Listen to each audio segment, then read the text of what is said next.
Жаңы апта башталды. Жаңы аптаңыздар менен, дүйшөмбүңүздөр менен бул дүйшөмбүдүн иш күндүк кечи ТВ1 каналы. Мен атым Эркин Рыскулбеков. Саламатсыздарбы? Бардыңыздар жылуу кийиниңиздер, балким кайбирөөңүздөр унааңыздардын дөңгөлөктөрүн алмаштырсаңыздар, бирөөңүздөр кышкы кийимиңиздерди шкафка салып, жазгы кийимди чыгарган чыгарсыздар, бирок кантса дагы табият ушинтип бизди ыңгайсыз абалга калтырып отурат. Табият ыңгайсыз абалга калтырса дагы, калган иштерибиздин бардыгы ийгиликтүү болсун. Ал менен бирге ушул күндөр мекенибиздин үстүнөн канчалык тамчы жамгыр, кар жааса, ар бирөөңүздөрдүн бактыңыздарга, таалайыңыздарга ошончолук рызкы, бакубатчылык консун деген жакшы бир тилек менен бүгүнкү эфирибизди баштайбыз. Баса биздин эфирибиздин башкы демөөрчүсү өлкөбүздө 24 жылдан бери өзүнүн кызматын көрсөтүп келаткан Имарат Груп холдингинин мүчөсү, Имарат Прогресс курулуш компаниясы. Имарат Прогресс курулуш компаниясы Астория, Алтын булак Лайф жана Гранвиль комплекстерин салып, өзүнүн кардарларын күтүп жаткан мезгили. Балким ушул суук кечеде сиздердин жашооңуздардагы жылуу бир чечимди кабыл аласыздар дагы, келип Имарат Прогресстин кардары болосуздар. Имарат Прогресс иш күндүн кечинин башкы демөөрчүсү. Ал эми иш күндүн кечин тушоосун бүгүн тамга кесет. Биз баштадык.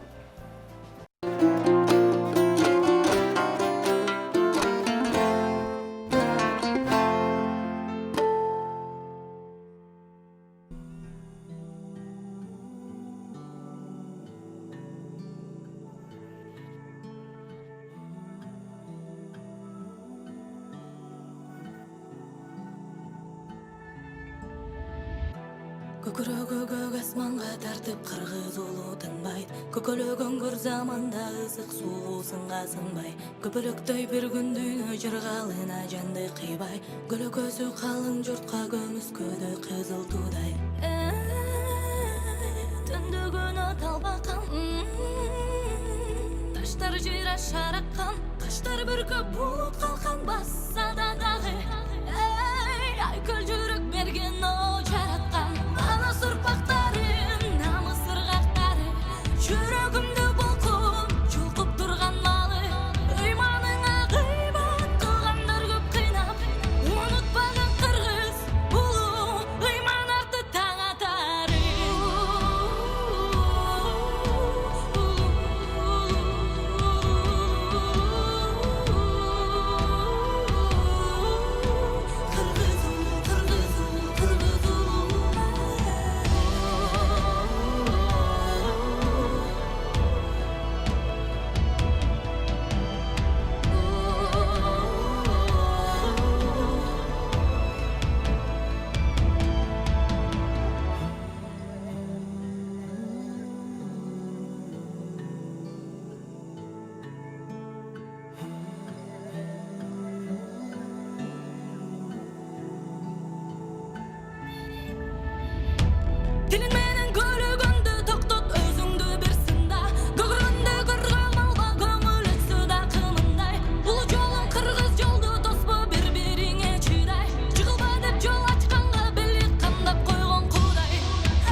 Кечтин кезекчиси Эркин Рыскулбеков. Дагы бир ирет кутмандуу кечиңиздер менен, урматтуу теле ийгиликтүү дүйшөмбүдүн кечи болсун дагы. Дүйшөмбү аптаны баштап жатат, демек аптаңыздар дагы ийгиликтүү болсун. Биз болсо бүгүн айыл чарбаны өнүктүрүү тууралуу, биз бүгүн Кыргызстандын экономикасы тууралуу сөз кылмакчыбыз. Менин маңдайымда BioKG Органикалык Федерациясынын кыймылын аткаруучу директору Искендирбек Айдаралиев агай отурат. Ассаламу алейкум агай, кош келдиңиз. Рахмат. Агай, сиздин баягы таржымалыңызды карап көрсөк өтө кызык. Губернаторлук кызматты да аркаладыңыз, министрлик кызматты да аркаладыңыз, вице-премьерлик кызматка чейин иштеп, бүгүн болсо ушундай өзүнчө бир федерацияны ачып отурасыздар. Анан мен мындай темадан башка бир суроо узаткым келип турат. Азыр мындай кадрлар жетишсиз болуп турган учурда, кадрларга суу сап турган учурда кайра мамлекеттик кызматка келесизби, келбейсизби, планыңыз барбы, жокпу, ошондон баштайынчы. Эми биз колубуздан келген нерсени жасадык да, иштедик. Анан азыр мына жаштар ушул бийликке келиш керек. Жаштар чет мамлекеттерде окушту, баягы практикалары бар. Маселе ошондо болуп атпайбы? Ошон үчүн мен бийликке барайын деген деле оюм жок. Баягы эгерде мындай кеңеш же болбосо бир мындай жол көрсөтө турган талаптар болсо, биз дайыма даярбыз. Мен өзүмдүн принцибимде, позициямда ушул. Эми бүгүнкү темага айтып келе турган болсок, ушу BioKG деп атабыз. Сиздердин федерацияңыздар мен мындан 1,5 жыл мурун, калп айтпасам бир күз айлар эле, биздин Айыл чарба институтунун азыр академия болуп калды, агрардык. Ушунун маңдайында уюштурулган бир чоң жарманкеде сиз менен жолугуп тааныштык элек, ошол федерация тууралуу ошондо да уктум элем. Сиздер ушу биздин органикалык мындай азыктардын жарманкесин өткөрдүңүздөр эле. Деги эле бул федерациянын башкы максаты эмне болуп түзүлдүңүздөр эле, кандай иштер жасап жатасыздар? Негизги максатыбыз мына биздин Кыргызстандагы ушул евроэкономикалык баягы бирикмеге кирбеди. Ошол убакта биз көп ойлондук да, баягы айыл чарбасын кыргыз мамлекетин кандай кылып тааныш керек. Ошол экономикалык зонада, чөлкөмдө биз эмнебиз менен баягы рыноктун шартына, конкуренцияга чыдай алабыз. Анан ошонун баардыгын карап туруп, 12-жыл ушул федерацияны түздүк. Органикалык айыл чарбасын Кыргызстанда баягы потенциалы чоң. Биз ошол экспорт, мисалы, продукция керек болсо, эми чынын айтканда биздин коңшулар мына Казакстан, Өзбекстан, же болбосо Белоруссияны да алып карасак, алар бизди көлөм жагынан жана дагы ар түрдүүлүк жагынан бизди жөн эле басып кетет да. Анан биз ошону ойлонуп турган, ошол таза экологиялык, органикалык айыл чарбасын өнүктүрсөк, Кыргызстандын фермерлерине анча-мынча жардам болуш керек. Эгерде биз ошол тастыктаган документтердин баардыгын жасап, органикалык продукцияды экспортко чыгарсак, биздин баягы дыйкандардын продукциялары ушул конкуренцияга чыдайт. Ошол максатта биз ушул Кыргызстандын потенциалын баягы мындай анализдеп көрдүк. Баардыгыбыз жакшы билебиз, биринчиден Кыргызстанда химиялык заттарды чыгаруучу завод жок. Обычно конкуренция кайсы жерде болот. Мисалы, бул бизнес да, чын айткандачы, чоң-чоң комбинаттар жана химиялык заттарды чыгарган мындай индустрия болсо, ошол мамлекетте органикага катуу бут тосуулар болот. Анткени органикалык айыл чарбасы бул химиялык заттарсыз мындай таза жерде, таза суу менен өнүктүргөн, өсүргөн продукция. Мына ошолордун баарын карап туруп, анан биз ушул органикалык айыл чарбасын мындай кыймылдатып, ошол фермерлердин башын кошуп, баягы объемдорду набирать этип, анан ошол чет мамлекетке экспортировать этип, дыйкандардын чөнтөгүнө баягы кошумча нарк түшсүн деген максат. Эң негизги максатыбыз Кыргызстандын жарандары өздөрү ошол органикалык таза продукцияны баягы тамактанып продукция менен, баягы генофондду, ден соолукту баардыгыбыз азыр жакшы билебиз. Мына төрөлгөн балдардын баардыгы аллергия менен ооруп атат. Же болбосо анемиясы, ошонто көп нерселер бар да, ошонун баардыгы эле ошол химиялык заттар менен дарыланган, химиялык заттар менен баягы мындай тамак аш берилген өсүмдүктөрдүн негизинде ГМО ошонун негизинде ушул баягы биздин келечек муунубуздун ден соолуктары жакшы болбой жатат. Бул эң биринчи биздин максатыбыз. Мына бүгүн Кудайга шүгүр, мына баардыгы базарга барганда деле адам эмнеге көңүл бурат? Биринчиден баасына көңүл бурат да. Анан мына акыркы жылдары базарга деле биз көп барып жүрөбүз. Ошол жерде элдер сурап калышты азыр. Кытайдан келген өндүрүлгөн продукциябы же болбосо биздин местный өзүбүздүн өндүргөн продукциябыз. Бу дагы жакшы нерсе. Мен оюмча дагы бир анча мынча убакыт өткөндөн кийин сертификатты сурай баштайт мен оюмча. Бул органикалык продукциябы сертификаты барбы деген ошол баягы деңгээлге жеткириш керек болуп атат да. А бизде өнүктүрүлгөн азыктардын канча пайызы органикалык деп айта алабыз биз азыр? Органикалык деп 1%ка да жетпейт да. Биз өндүрүп атканды. Биз өндүрүп аткан бул баягы сертификат менен тастыкталган продукцияны айтып атабыз да. А так мындай карап көрсөк, эми муну божомол менен айтууга мүмкүн эмес. Баардыгыбыз эле айтып жүрөбүз, баягы 60%, 65% биздики таза экологиялык продукция депчи. Бул деген баягы сөз түрүндө да. Бул сөздү мисалы башка мамлекет эгерде биз ошол сөз менен экспортировать этсек, эч ким кабыл албайт. Анткени себеби тастыкталган документтер жок. Ошон үчүн азыр ушул маселе бирден бир маселе болуп мамлекет деңгээлде да көтөрүлүп жатат. Мына ушул концепция 2017-22 деген концепциябыз бар, өкмөттүн топтому менен бекиген.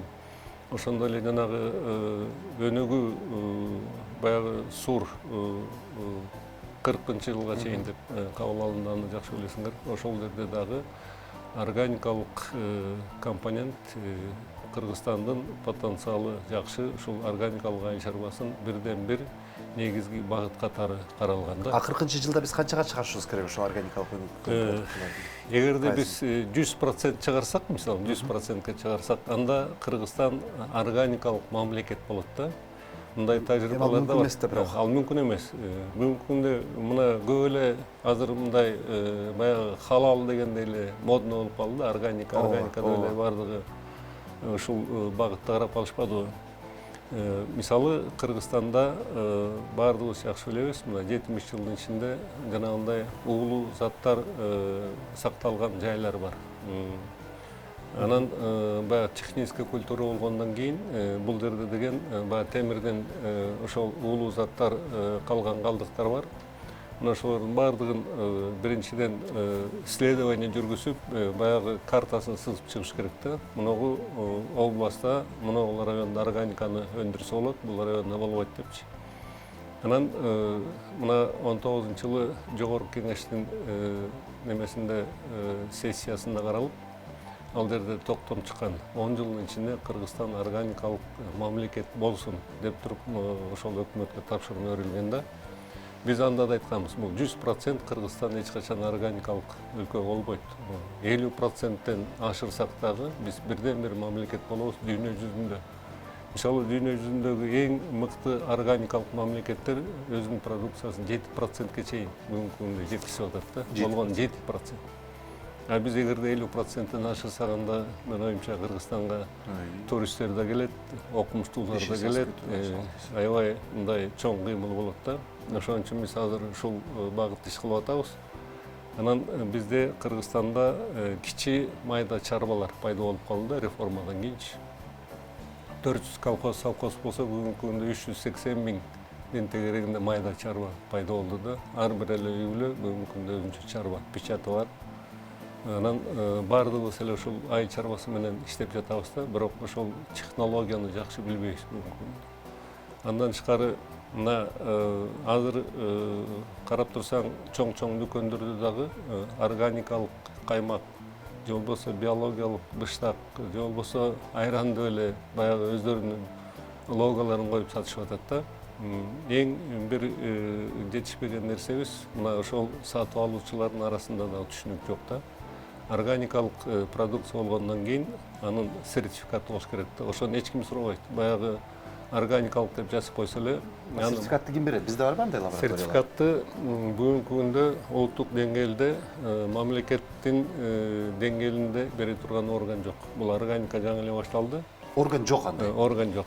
Бирок биз федерация өзүбүз бир баягы кепилдик аркылуу сертификат берүү, ишеним аркылуу кепилдик берүү системасын түзгөнбүз. Мындай система бүгүнкү күндө 130тан ашык мамлекетте дүйнө жүзүндө таанылган да ошондой.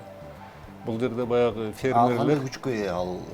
бул только ички рынокко күчү бар. Ички Кыргызстандын рыногуна, сыртка чыкканга анын күчү жок. Бирок биз ошол системаны түзүп алып бүгүнкү күндө иштеп жатабыз. Эң биринчи өзүбүздү көндүрсөк, кыргыз жарандары таза продукцияны өзүбүз жесек, өзүбүздөн арткан нерсени анан экспорттеп этиш керек.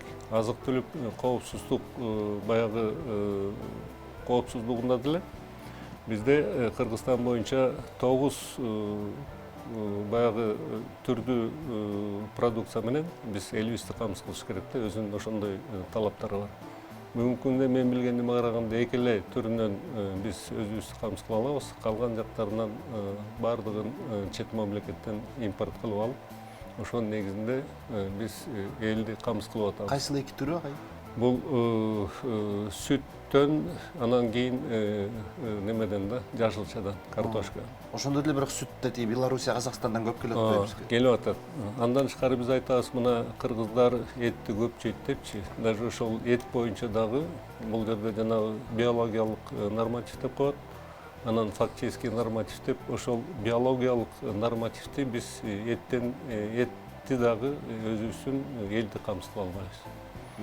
Ошон үчүн биз айтып атабыз азыр, бизде потенциал чоң. Эгерде биз өзүбүздүн өндүрүштү, өзүбүздүн элге бурсак, таза экологиялык продукцияны. Мен оюмча бул аябай жакшы мындай көмөк көрсөтөт эле да. Элдин ден соолугуна мына былтыр деле COVID-19 деп кандай неме болду.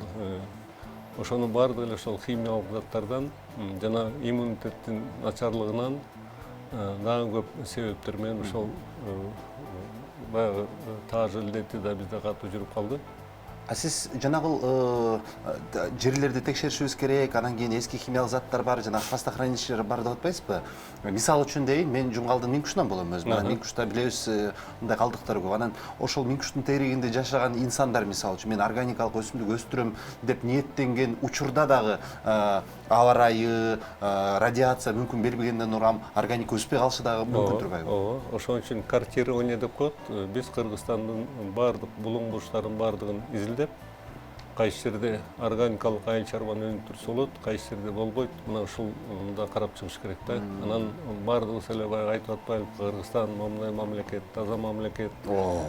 Биздин природабыз аябай жакшы деп эле бул баягы сөз менен көкүрөк каклай беребиз. Көкүрөк каклай беребиз. Анын үстүндө өзүбүздүн деңгээлибиз ошол болуп атат да. Эгерде мындай баягы эл аралык деңгээлге чыксак, бул сөздөрдүн баардыгы куруу сөз болуп калат да жөнүндө. Башканы айтпай эле коелук, сиз экөөбүз жашап жүргөн Борборубуз эле кышында канча жолу 1-орунга чыкты. Эң дүйнөдөгү кир аба ырайы боюнча тиги борборлордун катарынанчы.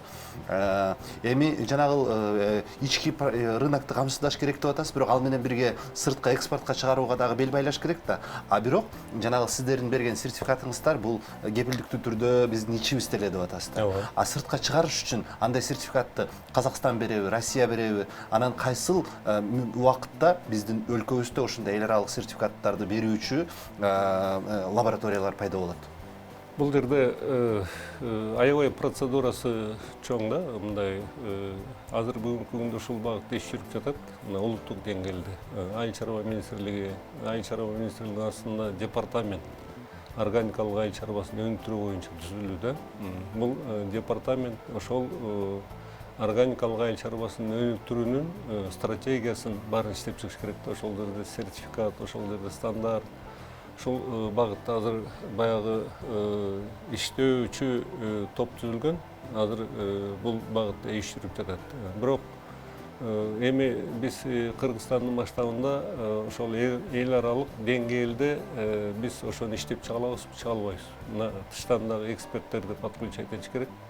Анткени себеби бизде органика деген бүгүн эле кирип атпайбы. Анан бул жерде экспортко чыгыш үчүн биздин сертификатты, стандартты башка мамлекеттер признавать этиш керек да. Бул жерде органикада добровольное деп коет да. Мисалы, биздин сертификатты признавать этсе, Анан кардар 1000 тонна картошка, же болбосо 5000 тонна алма. Мына сертификат менен, силердин сертификатыңар менен, силердин баягы стандарт менен мен алам. Жакты. Мен окуп чыктым, тааныштым, баардык жагынан топ келет экен деп туруп, анан ошондой неме болуш керек да. Анан азыр кардарлар мисалы айтыш керек, мен Американын сертификаты менен, мага ошол стандарт менен жасап бергиле. Же болбосо европейский, же болбосо японский сертификаттар менен деген ушундай да мамиле бар да. Ошон үчүн биз Кыргызстан баягы жаңы башталып аткандан кийин бул акырындык менен келе турган иш. Мисалы СНГ мамлекеттеринде бүгүнкү күндө Украинада баягы европейский сертификат бере турган орган бар, анан Арменияда дагы бар. Бирок алардыкы башка мамлекеттер, мисалы Европанын сертификаты же Япониянын сертификаттарына караганда мындай таанымал элек да, аларды мындай көп признавать этпейт. Ошон үчүн бул дагы өзү баягы бир убакытта биз ошонун баарын мындай далилдеп, анан көрсөтүш керек да. Биздин жарнамалык тыныгыбыз бар экен, кайра кайтып келебиз.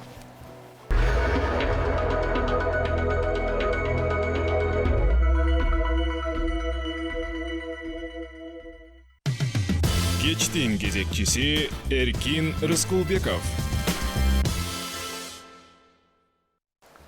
Имарат Прогресс курулуш компаниясы биздин берүүбүздүн башкы өнөктөшү Гранвиль, Алтын булак Лайф жана Астория борборлорун курду. Ошол борборлорго келип кардар болуңуздар. Ал эми азык түлүк алууда сөзсүз түрдө органикалык азык түлүктөрдү алыңыздар. Ал сиздердин ден соолугуңуздарга дагы пайдалуу, келечегиңиздерге дагы, анан эң негизгиси Кыргызстандын экономикасын өстүрүүгө пайдалуу. Ошол тууралуу биз Биокейж органикалык федерациясынын кыймылын аткаруучу директору Искендербек Айдаралиев агай менен маектешип отурабыз. Агай, эми бул органикалык азыктарды өндүрүү өзү кымбатка турат. Мындай жөнөкөй өндүрүүгө караганда анын үстүнө акыркы жылдары жана чөптү ураган менен ууланта коюп, жылкы эме тиги букага ийне сая коюу деген ыкма көбөйүп кетпеди биздин арабызда. Анан ушул органикалык таза өсүмдүк менен жана мен айтып аткан азыктардын ортосундагы баа айырмачылыгы канча пайызды түзүшү мүмкүн? Эми дүйнөлүк практикада 20-дан 30%ке чейин да. Анан баягы биз ошол фермерлерди окутуп атканда алар ширле сурашат да, бул органикалык продукция мен өндүрөйүн, мейли, жакшы экен. Бирок канча процент утуш алам? Именно акча каражат жагынан депчи. Биз ошондон айтабыз 20-30%.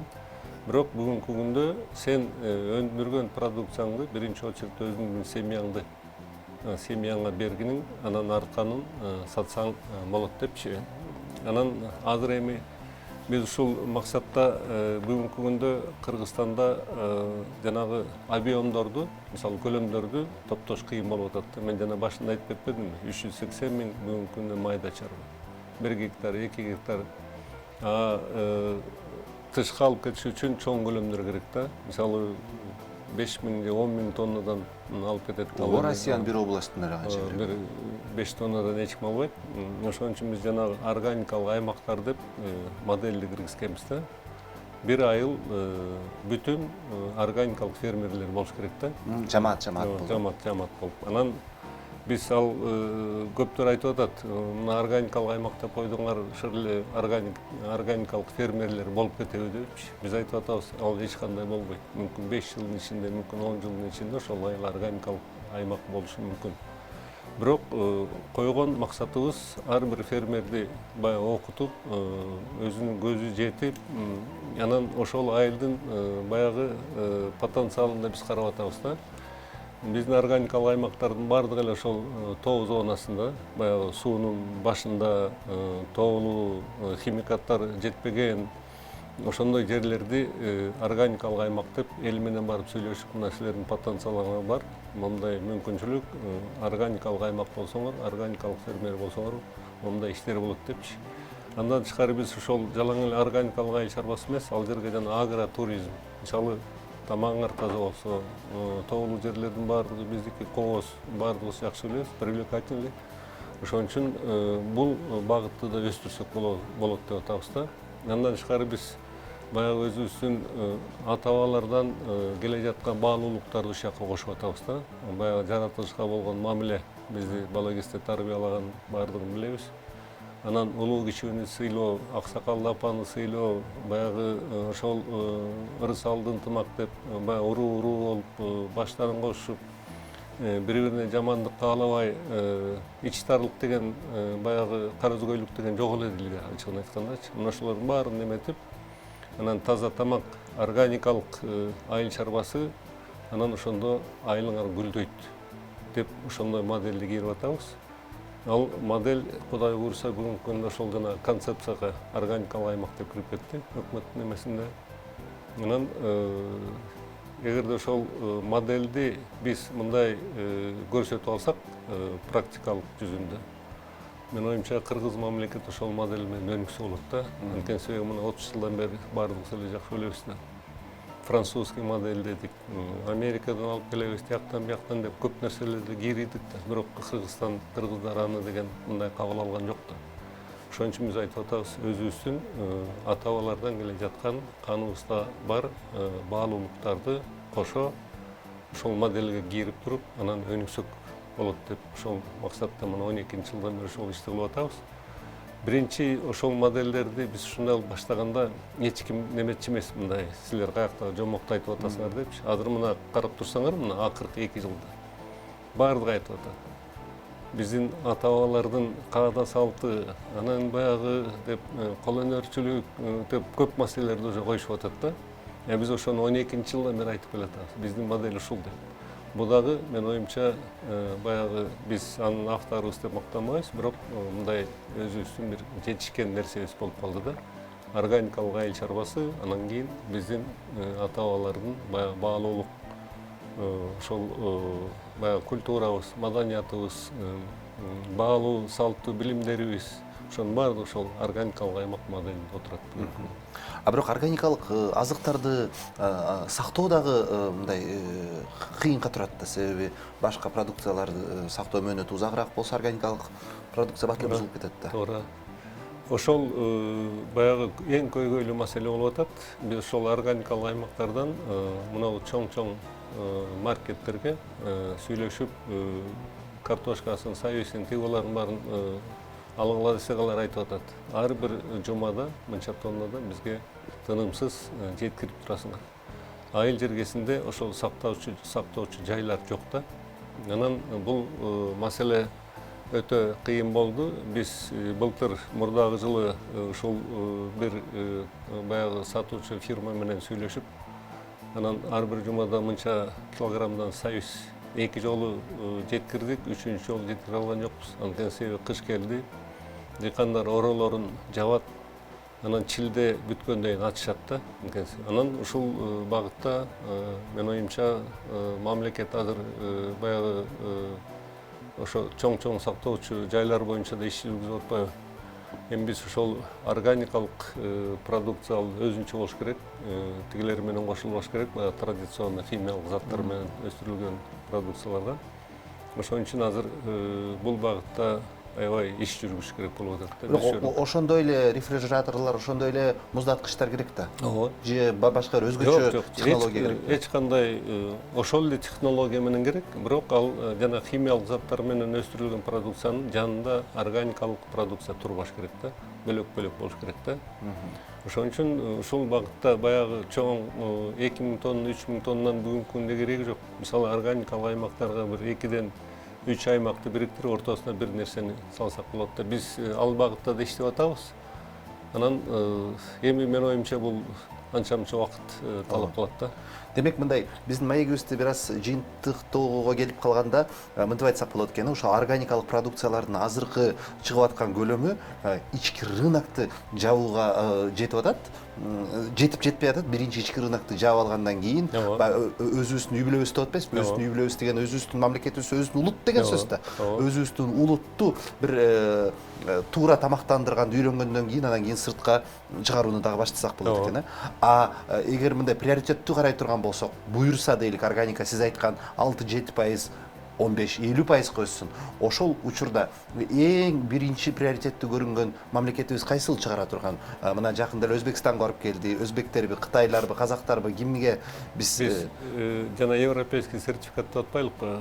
Анан биздин деле коллегалар бар да, мисалы ошол Европага жакын мамлекеттерде. Алар айтат, силер дейт Европаны карап эмне кыласыңар дейт. Жаныңарда мына Кытай турат, Индия турат дейт. Биякта Казакстан, Россия, эмалар баягы биздин конкуренттер болот го. Ошол жака карата силер ошолордун стандарты менен, ошолордун талаптары менен продукцияны өндүрүшүңөр керек деп атат да. Эгерде биз Кытай тарапка экспортировать этсек, ошолордун баягы суроо талаптарына жооп берипчи. Менин оюмча биздин продукцияларга мындай неме да болбой калат да. Бирок бизде мүмкүнчүлүк бар Кытайга канча көлөм болсо дагы экспортировать эткен. Алар менен биз иштешибиз керек да. 2,5 миллиарддык рынок кошунабыз болуп турат, биз Европаны карайбыз. Европа деген канча километр алыскта жеткенче канча органикабыз ичинде эле агат самолеттер жана SP+1 тиги деп көп маселени көтөрүп атпайлыкпы. Алардын баардыгы эле билет ушул жактан тетиги Европага алып барыш өзүнчө да проблема да, туурабы? Тем более азыр мынагу таажы илдети башталды, бу дагы өзүнчө чоң проблема болду. Анан мына Кытай менен Индия. Индияда жанагы кепилдик аркылуу берүү жанагы буларда иштеп атат. Булар мамлекеттик деңгээлде ошол сертификацион орган бул иштеп жатат да. Анан биз ошол системаны өзүбүзгө кирдик да. Эгерде эки өкмөт мисалы бири-бири менен келишимге келип, мына силердин системаны биз признавать этсек, силердикин биз признавать этсек, биздикин алар признавать этсе, биз Индияга ошол ПЖС системасы менен эле экспортировать этсек болот. Эч кандай проблема жок да. Бул мамлекеттик өкмөттүн деңгээлинде чечиле турган нерсе. Эки мамлекеттин ортосундагы эле кепилдик алышып беришүү экен да. Мындай токтом же болбосо бир немеге кол коюшуп, мына силердин системаны биз признавать этебиз, биздикин силер признавать эткиле деп, ошондой баягы межправ комиссия деп коет, эки мамлекет 2 жылда бир жолу жолугушуп, жана проблемный маселелерди коюшуп, алака беришет олардын баарын кол коюшат. Ошого кирип койсок, менин оюмча проблемалар чечилет, экспортировать эткенде. Эми өндүрүүчүнүн жоопкерчилиги тууралуу дагы бир аз сөз кыла кетсек, болбой эле баягы кой аксагы менен жүз дейбиз го, анан өндүрүүчүлөрдүн баары бирдей эмес да. Мен органика өстүрүп атам деп акырын бир дарылап жиберген же бир шартты бузуп жиберген дагы дыйкандар болушу мүмкүн да. Ошолордун баардыгын кантип тартипке салуу ыкмасы бар? Бул сөзсүз болот да. Мисалы жанагы айтып атпайлыкпы, баягы сертификат берилбейт депчи. Биз эми муну бара-бара мындай иш кыймылдап кичине көтөрүлө баштаганда дагы бир тартиптерди киргизсек болот да. Муну мыйзамдын негизинде кириш керек. Азыр биз жанагындай кепилдик кат алып атабыз да. Биз өзүбүздүн жана органикалык аймактарда. Мисалы мен огородумда 30 соток жеримде органика кылып, үлүш жеримде органика эмес химикат кылганга уруксат жок. Ал ошол эки жерди тең органикалык продукцияны өстүрүш керек да. Эми адам деген бул пендечилик бар да, туурабы? Мисалы ошол 30 сотугун органика кылып, тиягын баягы химикаттар менен алып келип, буга кошуп сата бериши мүмкүн да. Ошондой моменттер бар да. Муну дагы карап атабыз. Эми муну мыйзамдын негизинде баягы мыйзамда мындай неме кирип атат да. Эгерде ошол дүкөнгө чыкса, тастыкталып калса, аны кайта полкалардан алып, возврат кылып, ушундай снимать этип койгонго неме бар да. Штраф тигил бул деген пока жок болуп атат.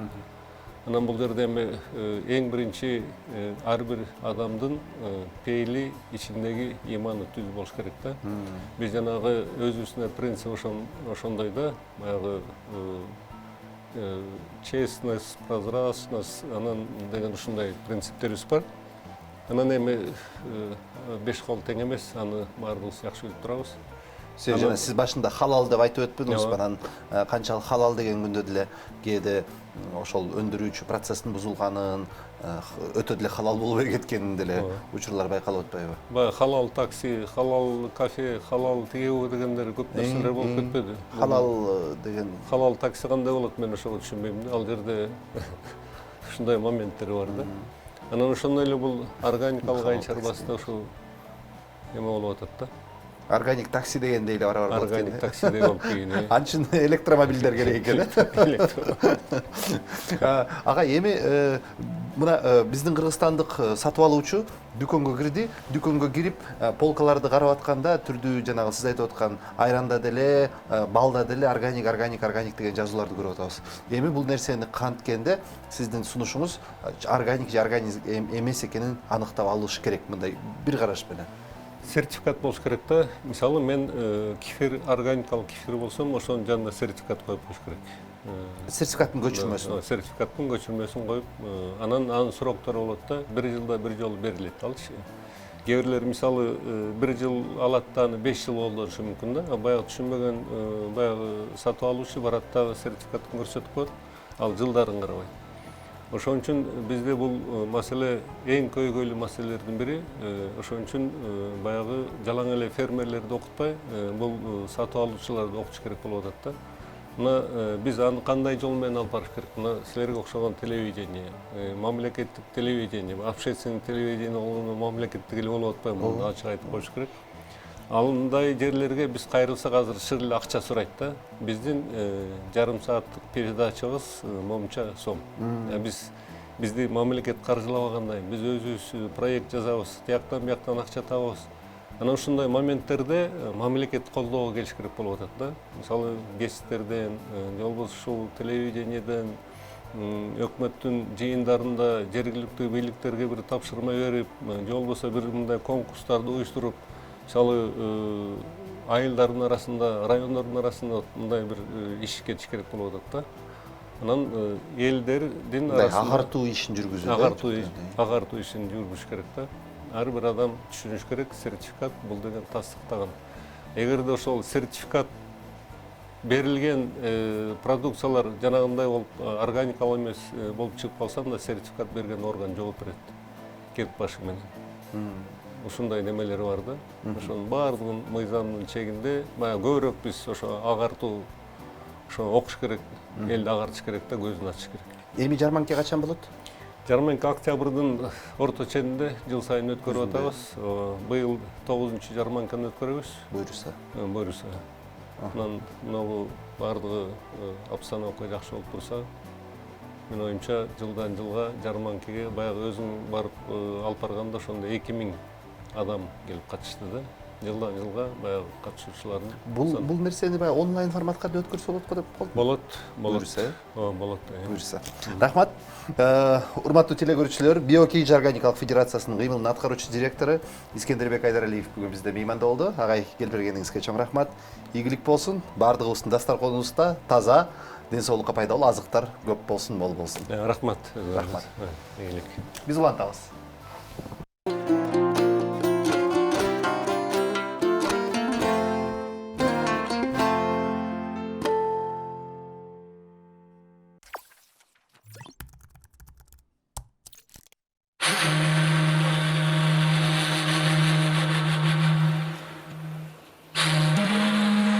Кымбаттуу досум, эгер сен бул тасманы көрүп отурсаң, демек сен Борбор Азиянын так ортосунда жайгашкан өлкө жөнүндө билгиң келет. Бул менин мекеним. Бул менин Кыргызстаным. Окумуштуулар азыркыга чейин Ала тоодо кыргыздар кайдан пайда болгону боюнча бир ой пикирге келиш элек. Ал түгүл байыркы Кытай жазмаларында да бул жөнүндө так маалымат жок.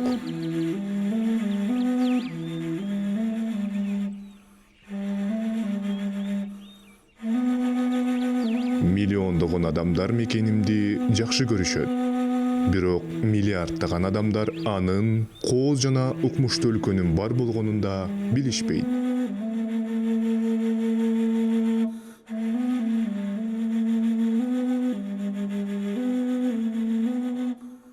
Ак мөңгөлүү чокулардын улуулугун,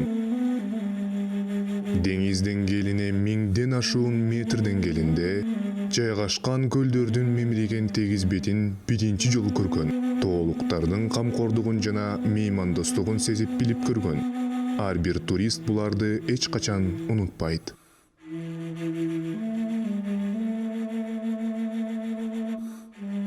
эскерүүлөр ар дайым анын аң сезиминде калат.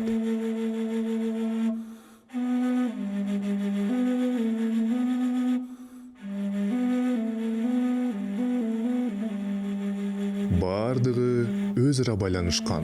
Тоо этектери, өрөөөндөр. Көбүнчө тоолордун өзү адамдарга эмгекти, достукту, өз ара жардам берүүнү, жаратылыш менен таттуу мамиледе болууну үйрөттү.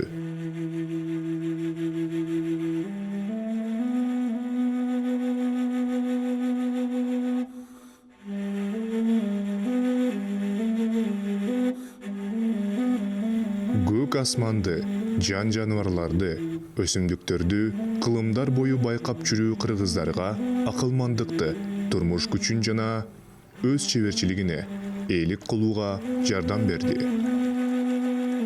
Менин элим бул дүйнөгө келгенден бери бийиктикте жашап, көрөгөч болуп, баардык кокустуктарга даяр келет.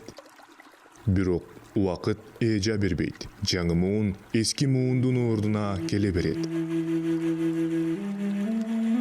Өз жерибизге ээлик кылуу укугун жана жоопкерчилигин алуу кезеги эми бизге келди.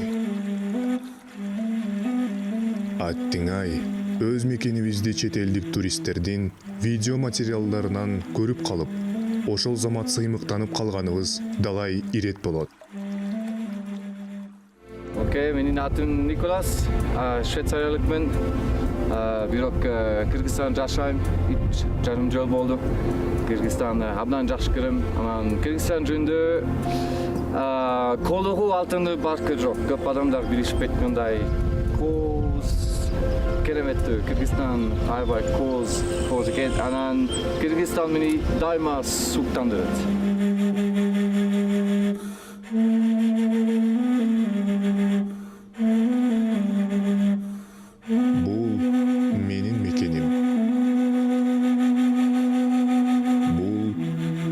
Кыргызстаным.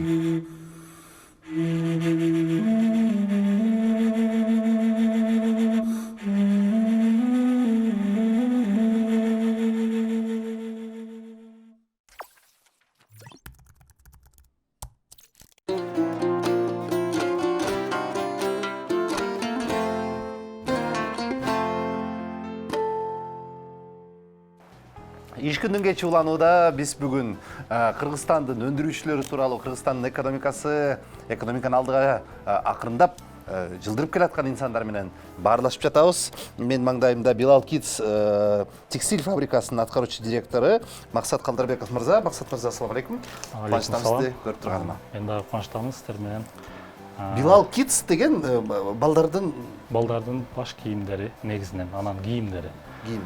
Билал Kids фабрикасы 2007-жылы түптөлгөн. 2007-жылдан бери азыр Кудай буйруса бир 14 жылдын жүзү болуп атат. Азыр Кудай буйруса ушул убакта 300дөн ашуун биздин адамдар эмгектенип атат. 300 жумуш орду. 300 жумуш орду бар. Кандай сонун керемет. 300 жумуш, анан Кудай буйруса быйылкы планыбызда дагы жаңы фабрикабыздын курулуш астында турабыз. Кудай буйруса бир жакынкы 3 ай 4 айдын ичинде бүтсө, ал жака дагы бир 100дөн 200гө чейинки адамдарды дагы коюп, бул өнөр жайга, бул текстиль өнөр жайына дагы бир салым кошсок деген максат менен азыр иш алып баратабыз. Негизи биздин Билал Kids жаш балдардын кийимдери басымдуу бөлүгү. Андан кийин быйылкы жылы жаңы ушул брендибизге биздин заказчиктердин же болбосо азыркы биздин инвесторлорубуздун дагы талабы менен 7 жаштан 70 жашка чейин жөн гана Билал деп ачтык. Ал жакта бардык кийимдер, токулган кийимдер биздин башка фабрикалардан айырмачылыгыбыз, биз бир материалдан алып келип биз кыркып же болбосо иштебейбиз. Биздин басымдуу бөлүгүбүз өзүбүз сырьёну алып келип, өзүбүз токуп чыгарабыз. Жиптен, мындай айтканда, тканьды өзүбүз чыгарабыз да. Ошол менен айырмаланат. Анан кийин өндүрүш боюнча дагы көбүнчө эле бизге экспорт болуп, мындай ички рынокто дагы, ички базарда дагы көп билбейт эле. Азыркы учурда Кудайга шүгүр, ички рынокко дагы бул 2 жылдын ичинде мындай тааныл алдык десем.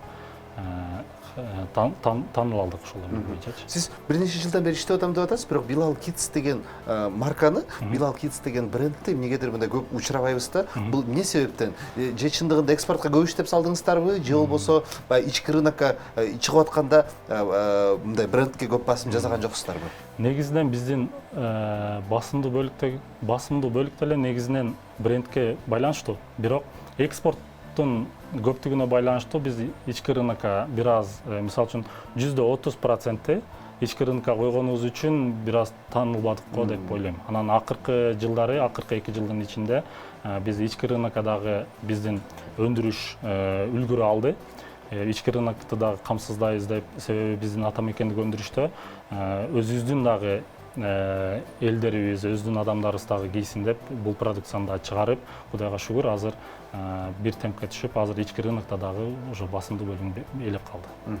Максат мырза, мен Орусиянын Новосибирскийде, Красноярскийде базарларын кыдырып иштеп калдык да, эми иштегенибиз кандай программа тартып калдык. Анан ошондо келген кардарлар о Кыргызстандан өндүрүлгөн деген ошол Орусиянын жарандары кыргызстандык кийим дегенде аябай урматтап, барктап кийишет да.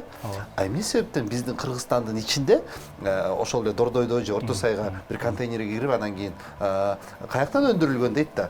Түркия десе ии деп сүйүнөт, Кытай десе дагы ии деп ойлонот, анан местный десе эле мындай бир аз мурдубузду чүйрүп калабыз да. Бул кайдан келген стереотип бул? Мунун себеби менин оюмча мындай. Өзүбүздү мындай барктабайбыз. Жок, өзүбүздүн барктабайбыз эмес. Негизи ички рынок жана сырткы рынокко экспортто негизинен талапка жараша качествосы эң жогорку деңгээлдегилер экспортко чыгат.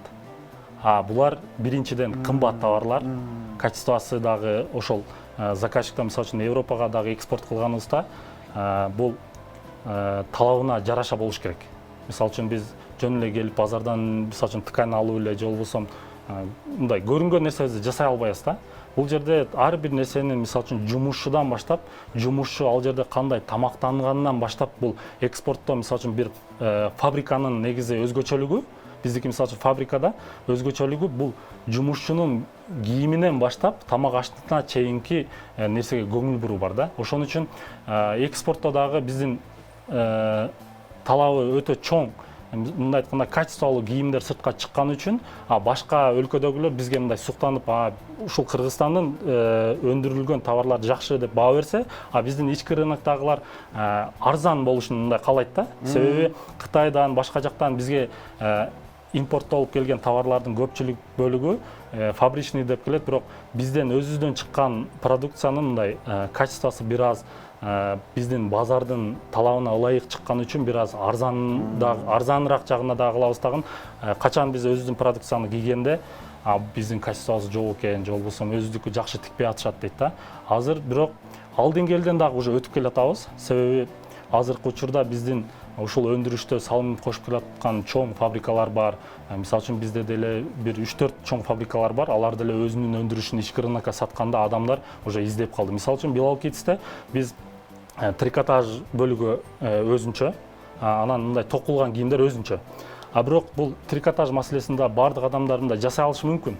Бул жакта конкуренция да көп болушу мүмкүн. Бирок бизде Bilal Kids'тен именно фабрикадан чыккан үчүн башка клиенттер дагы, башка адамдар дагы базарга барса деле, магазинге кирсе деле, мисалы үчүн Bilal Kids'тен алалык деген маанини көп айтышып, анан мен көп соцсеттерден, башка жактан да окуп калам. Bilal Kids'тин качествосы жакшы деп, себеби биздин ички рынокко берген товарыбыз дагы азыр биз элибизди мүмкүн болушунча биз өзүбүздүн пайдабызды азыраак кылалык, бирок элге пайдасы тиелик деп туруп, ички рынокко дагы өтө терең мындай качествосы жакшы экспорттолгон товарды дагы ички рынокко бердик.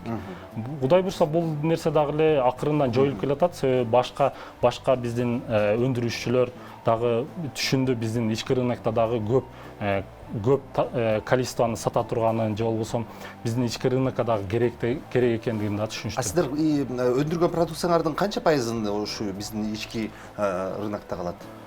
Азыркы учурда биздики жетишпегендигибизден мурда ички рынокко чыгарчубуз да. Эми ички рынокко чыгарбачубыз, экспортко чыгарчубыз. Азыр жетишип калып, мүмкүн болушунча бир 60-70%га чейин дагы бул жакта калтырып атабыз. Себеби экспортты дагы көбөйтөбүз, ички рынокко дагы көбөйттүк. Бул жетишпегенден уламбы же могу акыркы пандемия кризистин келиши дагы мындай эмени өзгөрттү? Негизи абалды өзгөрттү. Сиз туура айтасыз. Бул пандемия дагы бир элибизге мүмкүн менин оюмча бир өзүбүздүн ички рынокты мындай товарларын билгенге дагы мындай мүмкүнчүлүк түздү да бир жагынан. Себеби биз импорттолуп келген товарларды алып жүрдүк, башка кылдык. Анан бизге качан мүмкүнчүлүк жетти, биздин ички рынокто товарлар жок болгон үчүн биз ички рынокты дагы камсыздай турганга жол келди. Ошол учурда биз товарды бергенден кийин биз бул пандемиянын дагы сырттан импорттолуп келбеген үчүн ички рынокко жайылтканга да мүмкүнчүлүк түздү да. Себеби мисалы үчүн сырттан келген товарлардын көпчүлүк бөлүгү бизде 90%, мисалы үчүн базарга мына айткан дордойдо деле мисалы үчүн 90% эле өзүбүздүн эме сырттан келген товарлар болчу. Азыркы учурда сиздер азыр деле көрсөңүздөр болот. Биздеги азыркы өндүрүшчүлөрдүн товарлары биз мурда оптом мындай дүң болуп ала турган болсок, азыр ар бир штугуна чейин биз өзүбүздүн өндүрүштөгүлөрдү ала баштадык. Сонун. Могул сиз экспорттоп атпайсызбы? Биздин негизи эле сизде ошо Билал кетистики дагы деги эле Кыргызстандын жеңил өндөр жай өндүрүүчүлөрүнүн экспортунун негизги рыногу Россиябы же дагы мындай биз ачып көрбөгөн өлкөлөр барбы? Мына сиз Германия деп атасыз. Дагы кайсы жака чейин жетти Кыргызстандын продукциясы? Биздин продукциябыз негизи чет элдик негизи экспорттоо маселесинде биз бул статистика боюнча дагы Россиянын биз 2,5% гана мындай айтканда каржылап мындай айтканда 2,5% гана биз өндүрүштү жеткире алабыз. Андан башка пайызын башка мамлекеттер. Мен деле мисалы үчүн акыркы убакта ойлорум келип атат, эмне үчүн биз Россияга, жаныбызда турган Россияны биз камсыздабайбыз? Мына коңшу мамлекет Өзбекстан. Өзбекстанда азыр 3 жыл мурда көрдүм жанагы мен Садыр Жапаровго көрсөттү го. 12%ды каржылас өндүрүштү жасаса, Россияга экспортту жасаса, азыркы учурда Өзбекстандыкы 18-20%га чейин жетти.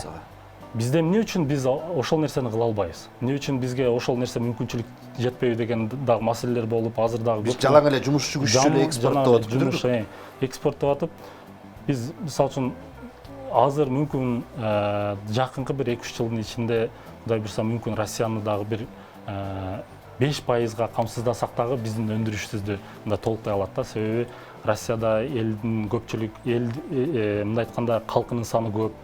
Экинчиден биздин өндүрүштө биз канча миллиард штук чыгарсак деле Россияга ошондо деле жетпейт да. Чоң мамлекет. Ошон үчүн менин оюмча бизге Россия деле жакшы.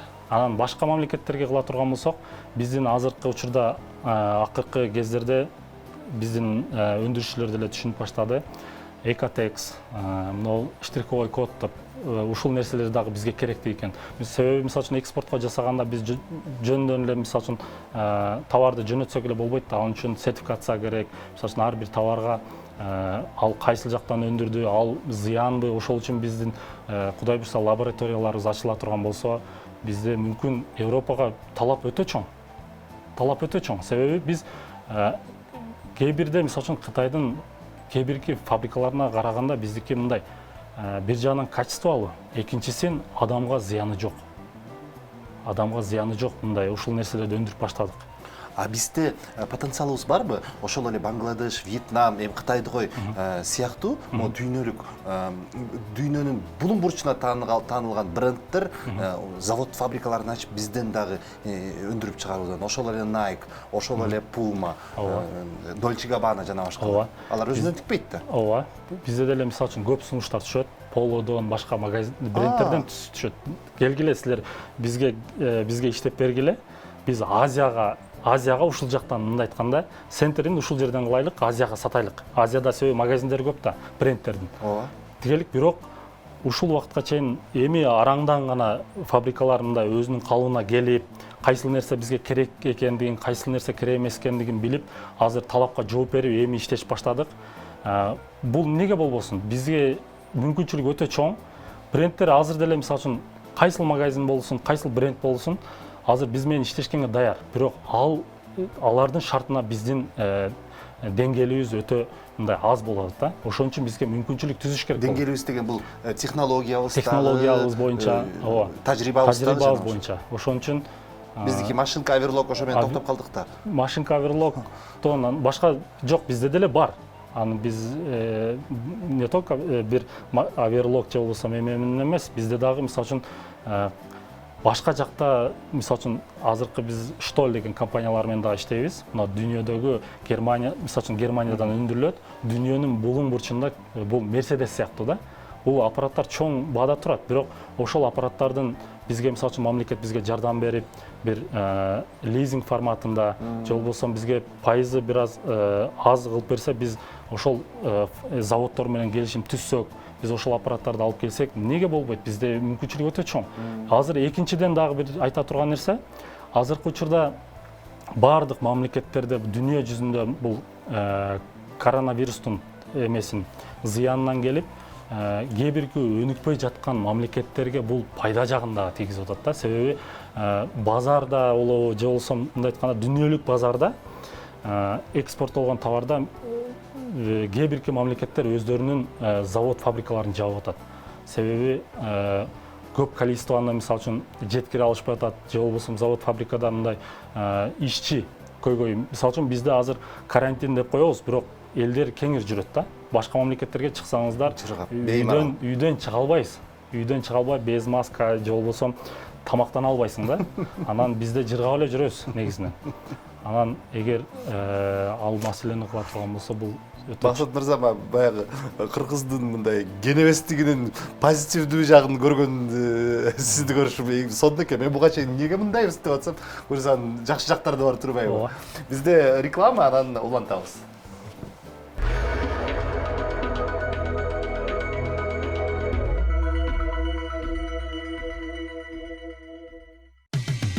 Кечтин кезекчиси Эркин Рыскулбеков.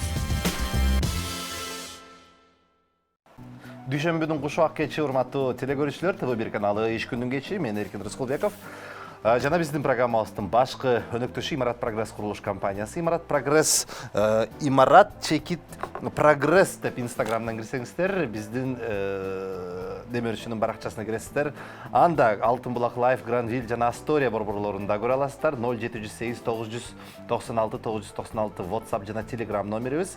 Биздин меймандарыбызга болгон сурооңуздарду узатсаңыздар болот.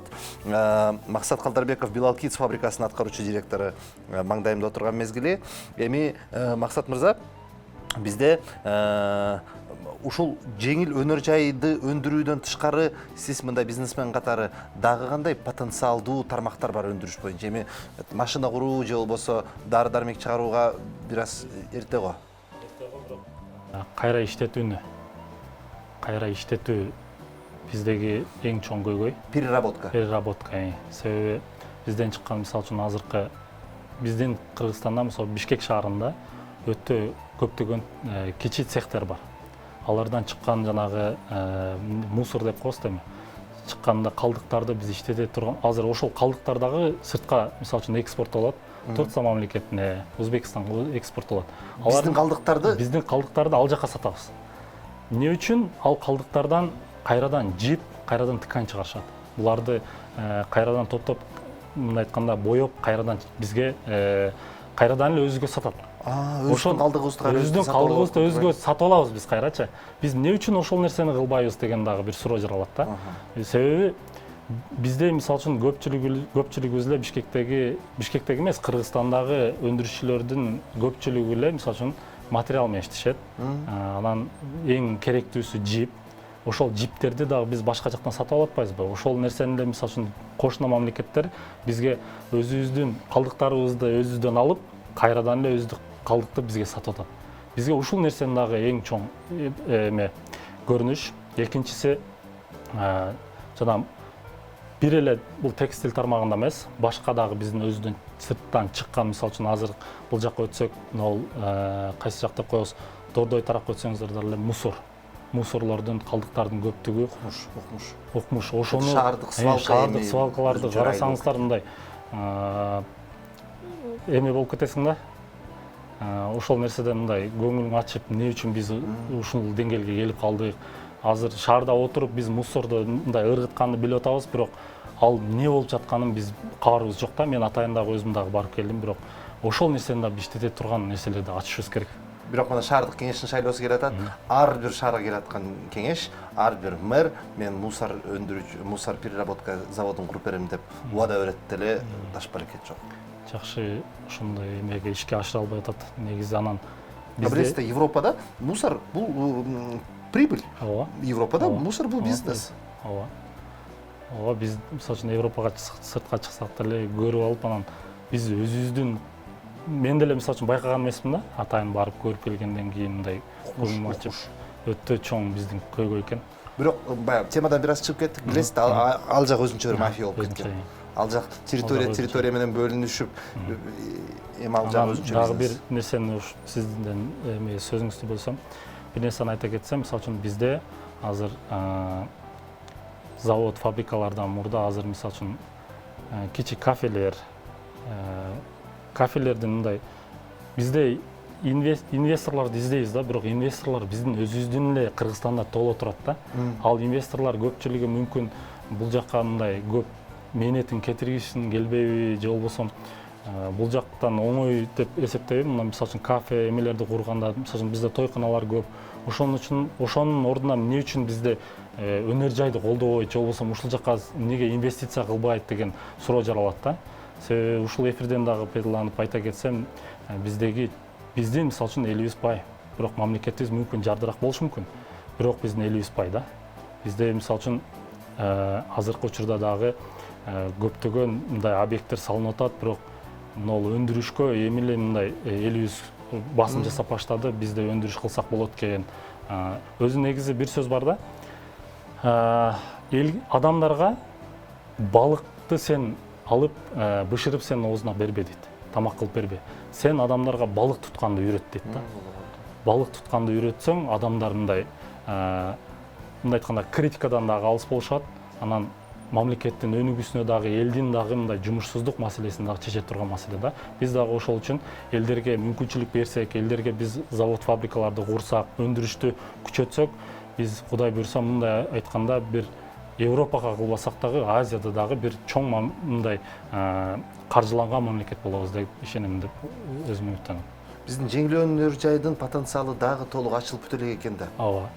Ачылып бүтө элек. Биз болгону бир 15% эле ачтык да. 15% эле турабыз.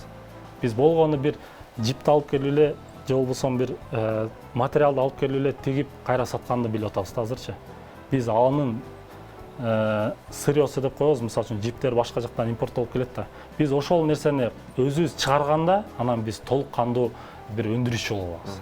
Кудай буйрса биздин дагы алдыңкы пландарда бар. Бул биздин түштүк тармакта пахталарды мындай өндүрүшөт да. Ошол пахталардан биз жип кылсак, жипти чыгарып биз өзү иштетсек, нарын жакта мисалы үчүн эмелер бар, жүн, шерсть, аларды деле биз иштетсек болот. Азыр бизде өзүңүздөр деле билесиздер, мындай айтканда жүндөр деле мусор болуп эле жатат да. Ооба. Ошону биз иштете турган алдыңкы пландарыбыз ишке аша турган болсо, Кыргызстан үчүн чоң бул жаңылык. Экинчисинен Кыргызстан үчүн бул мындай айтканда жеңиш болуп эсептелет.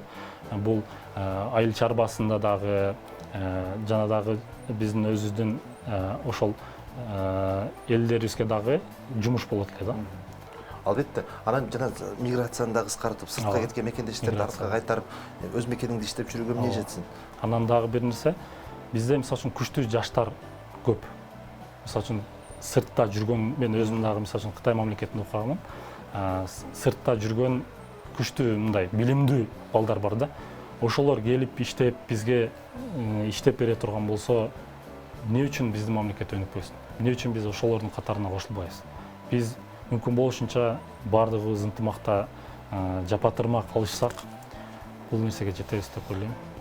Жакшы суроо берип калдыңыз, эмне үчүн биздин мамлекет өнүкпөйт деп. Анда ошого жараша мындай жообум дагы суроом дагы болсун. Биздин мамлекетте бизнеске жеңилби?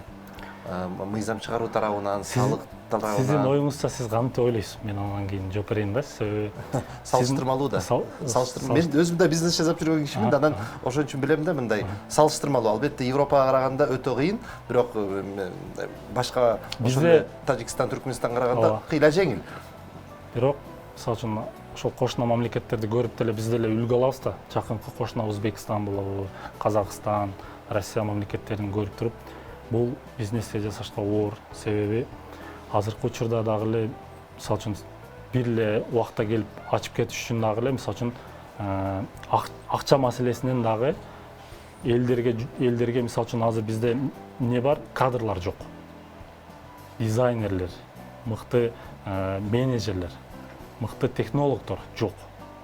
Ошого байланыштуу дагы азыр бизнес жасаш кыйын. Биз мисалы үчүн университеттер менен дагы азыр сүйлөшүп атабыз. Келгиле, биз окутайлык, же болбосо сыртка алып чыгып, кааласаңар за границага болсо за границага чыгып, башка завод, фабрикалар менен, же болбосо дизайнерди окута турган, же программисттерди окута турган фабрикалар менен, заводдор менен, окуу жайлар менен сүйлөшөлү, окуталы, келгиле бизге иштеп бергиле деген нерсени түзүп атабыз. Кадр жетишсиздиги. Азыр бизде айтат, жумуш жок, же болбосо мен ушул окууну бүттүм, менде жумуш жок деп. Бирок ошол адам өзүнүн мындай айтканда профессионалдуу түрдө жумушун дагы эле билбейт да.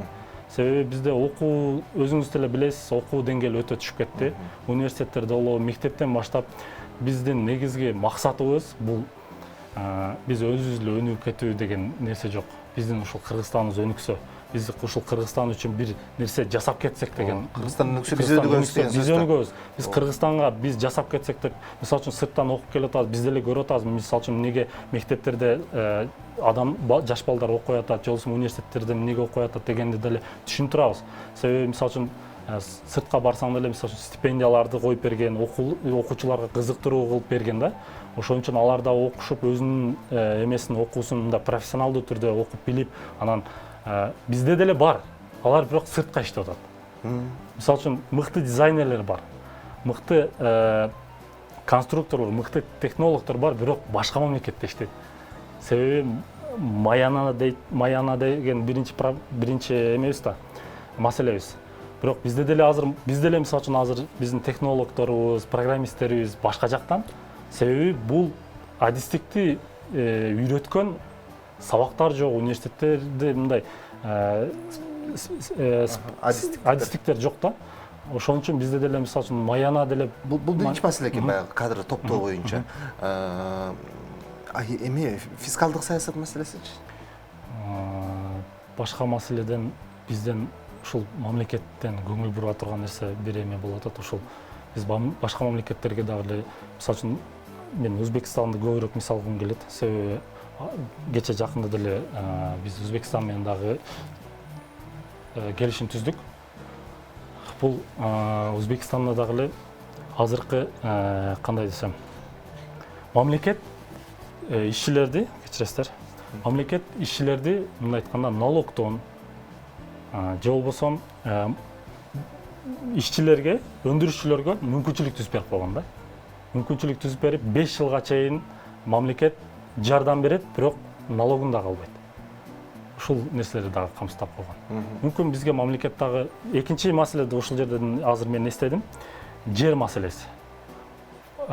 Фабрика дейт турган болсок деле, мисалы үчүн фабрика өзү 1-2 кеминде мисалы үчүн 2 гектар жердин аймагын алыш керек да. Ал бизде жер маселеси өтө чоң. Мисалы үчүн жер маселесинде бизге мисалы үчүн өзүбүз кура турган болсок, жер кымбат. Же болбосо бизге арендага берсе мамлекет бизге 15 жылга, 20 жылга берсе, биз фабрикаларды куруп, бизде мүмкүнчүлүк бар. Фабрикаларды курсак, бизге жакшы болот эле негизи. Инфраструктура маселеси.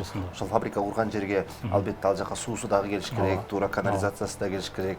Жөнөкөй эле бул бизди жарык чийип турган свет эмес, ага башка электр көтөргүчтөр келиш керек. Мындай айтканда бизге жеңилөөнөр жайына бир аймакты түзүп бериш керек да. Силерге ушунча жылга ушунча силер инвестицияны дагы ушунча саласыңар деп биз договор менен кыла турган болсо, бизде ишкерлер көп. Негизи жана эркин экономикалык аймак деген маселе бар эмес беле? Ошону бир идеалдуу макетке чыгарса, жалгыз гана баягы Альконини сатып келип сыртын упаковкасын жасап коюш эмес, мындай чыныгы экономикалык аймак болгондо Соны болот эле да. Өнүккөн мамлекеттерди карасаңыздар деле Промзона деп атпайбы. промзонда өзүнчө бир аймак. А бизде болсом эми каалаган жерибизге чачыранды болуп кетти да. Мисалы үчүн бир аймакка алып койсо өтө жакшы болмок. Биздин чынын айтканда мен айта алам, бул биздин өзүбүздүн сыртта эмес, өзүбүздүн ички инвесторлорубуз өтө чоң. Өтө мындай көп. Бирок көпчүлүгү эле ушул мисалы үчүн бир адам эле бир нерсени жасай албайт да. Биз партнерлорубуз менен жасайбыз. Ошондуктан Коркот да инвесторлор. Момундай саясий турбуленттүүлүк болуп атса, туруктуулук жок. Туруктуулук болбой атса, анан бир нерсеге акча салгандан коркосуң да. Бүгүн ачылган нерсең эртең жабылып калып атпайбы? Же болбосо бир объект ача турган болсок, объект ачкандан кийин бир канча бир убакыт өткөндөн кийин же мамлекеттин бир кызыкчылыгы болуп кетет, же болбосо ушинтип мындай толук ишке ашпай калат да. Эгер мүмкүнчүлүк болсо, мамлекеттин кызыкчылыгы болсо дагы мындай ичиң анча ачышпайт эле, кайбир жөн эле мындай мамлекеттин кызыл кулактардын мамлекеттин эмесин кийип, мындай айтканда, ооба, терисин жабынып, бирок өзүнүн кызыкчылыгына иштегендер дагы бар, жок эмес. Ошондой, анан ошон үчүн көпчүлүк инвесторлор бизден корккон үчүн ушул деңгээлге келип калдык да. Стабилдүүлүк жок. Биз азыркы айта турган нерсе, биз азыр сүйлөрдөн мурда ишке өтө турган заман келди. Сүйлөрдөн, мындай айтканда, сүйлөрдөн дегенде мындай критикалап, бири-бирибизди сындап калбай биз ишке өтө турган заман келди да. Ушу азыртадан аракет кылбасак, бул мүмкүнчүлүк дагы кетиши мүмкүн. Себеби өзүңүздөр билесиздер, бул текстиль тармагы дагы бир жерде турбайт. Бир жылда башка мамлекеттерге мындай айланып турат да, бир жерде калып кетпейт. Туура. Биздин могул Европа биримдик Евразияска киргенибиздин ушул жеңилөөнөр жайга пайдасы көбүрөөк болдубу же зыяны көбүрөөк болдубу? Бул жерде мындай айтсам, биз Кытайды жаап алдык да, бирок бир жаман жери Сирияны. Кытайга жаап алдык. Менин оюмча ар бир нерсенин пайдасы дагы бар, зыяны да бар. Зыяны мүмкүн биз ошол башка мамлекеттер менен жакшы иштеше албай калдык. Мына Евросоюзга кирбеген мамлекеттер менен, мисалы үчүн Кытай менен деле бизге мисалы үчүн Кытайдын чоң эмеси таасири тийгизди. Чоң таасирин тийгизди. Бизде мисалы үчүн башка жакка дагы мурдагыдай количестводо сата албай калдык. Бул өтө, бирок ар бир нерсенин мындай пайдасы дагы болду. Пайдасы мындай айтканда өзүбүздүн башка Европага болбосо дагы Азия мамлекеттеринде мындай оңой жол менен, мисалы үчүн Россия базарындайбыз, Россияга кылды, бирок ошол эле аймакта зыян деле тийип атат. Бир сертификациялоо маселесинде ушундай эле бир көйгөйлөр чыгып атат. Эми айта берсек, бул сиз бизнесмен катары жакшы түшүнөсүз да. Кытай менен чектеш болуп туруп, Кытайды эңсеп турган мамлекеттер канча? Кытай дүйнөнүн биринчи экономикасы да. Кытай менен номундай чектеш болуп турган, ошону колдонбой коюу, бул бир чоң катачылык да. Катачылык. Биз өзүбүздүн экономикалык, саясий, геополитикалык катачылык. Ооба. Өзүбүздүн эле мындай айтканда, өзүбүздүн эшигибизди өзүбүз чаптык дегендей эле болуп калдык да. Менин оюмча бирок тескери мындай зыяндуу жагы көбүрөөк болду. Зыяндуу жагы. Анан пайдалуу жагы мүмкүн бул жеңил өнөр жайдан башка тармакка мүмкүн пайдасы тийгизди. Айта албайм. Биз себеби биздин өлкөдөгү көп өндүрүүчүлөрдү, тиги конкуренттерди киргизип, аларды өлтүрүп албадыкпы? Ооба. Айыл чарба, мына сизге чейин органика келип кетти эле, сүт өндүрүүчүлөр жана башка. Ошол эле сүт менен эт Казакстан менен Белоруссияга конкурент боло албай, биз өзүбүздүн рыногубузду өзүбүз өлтүрүп атпайлыбы? Ошондой кээ бирки туура чечимдер бул зыян тийгизди. Муну биз айткан деле чечилген маселе болуп калды да. Ооба. Биздин эми айта турган нерсе, мүмкүн болушунча биз алдыга жылышыбыз керек. Андан башка нерсени деле талкуулагандан деле биз алдыга. Болгону алдыга, мүмкүн болушунча өндүрүүчүлөрдү колдосок, бири-бирибизди колдоп, мындай бул жеңил өнөр жайдагы, эми бул жеңил өнөр жай темасында сүйлөшүп атабыз азыр. Негизи мен өзүм деле ойлоп калдым да, бул чоң тармак экен да. Бул жака канча акча салсаң, сага ошончолук пайдасы келет. Ошон үчүн Кудай буйруса бул ишке ашат деген ойдомун. Болору болду, эми ушул абалыбыз менен бир өнүгүп кетүүнүн жолдорун табышыбыз керек. Ооба. Максат мырза, чоң рахмат сизге биздин эфирибизге келип, сонун пикирлериңиздер менен бөлүшүп, анан мен бүгүн оптимизмге толдум сиз менен сүйлөшүп отуруп. Буйруса жакшы болот экен бизде баары деңдер. Буйруса. Кудай буйруса. Сиздерге дагы чоң рахмат, бизди чакырып, колдоп, кубаттаганыңыздар үчүн. Бул дагы биздин мындай айтканда жеңил өнөр жайга, мындай айтканда сиздердин дагы салымыңыздар. себеби сиздер дагы таанытып биздин элибизге ушул нерсени жайылтсак, биз элибиз дагы түшүнүп, бизден дагы өндүрүштү жасасак, биз өзүбүздүн өндүрүштү өзүбүз колдосок. Мен мисалы үчүн көпчүлүк учурда эле өзүбүздүн өндүрүштөгүлөргө мындай басым жасайм да. Суу ичсем дагы, кийим кийсем дагы мындай өзүбүздүн өндүрүштөн алсак экен деп. Мен бир каалоом бар. Биз дүкөнгө барганда, эгер мындай подгузник сатып алсак, памперс экен деп алабыз, же болбосо тиги Adidas менен Nike'ты жакшы кроссовка деп алабыз, Levi'sты жакшы джинсы деп алабыз. Ошол балдардын кийимин сатып атканда, ушул Bilal Kids экен деп бүт дүйнө жүзү ошентип сатып алсынчы буюрса. Ошентип өнүгөлүк. Баары жакшы болсун. Чоң рахмат Максат мырза. Келип туруңуздар. Рахмат. Биз улантабыз.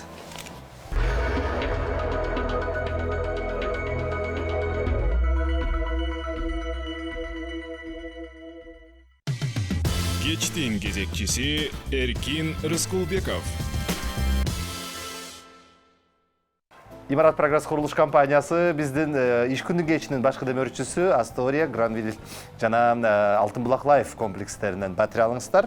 Имарат Прогресстин кардары болуңуздар.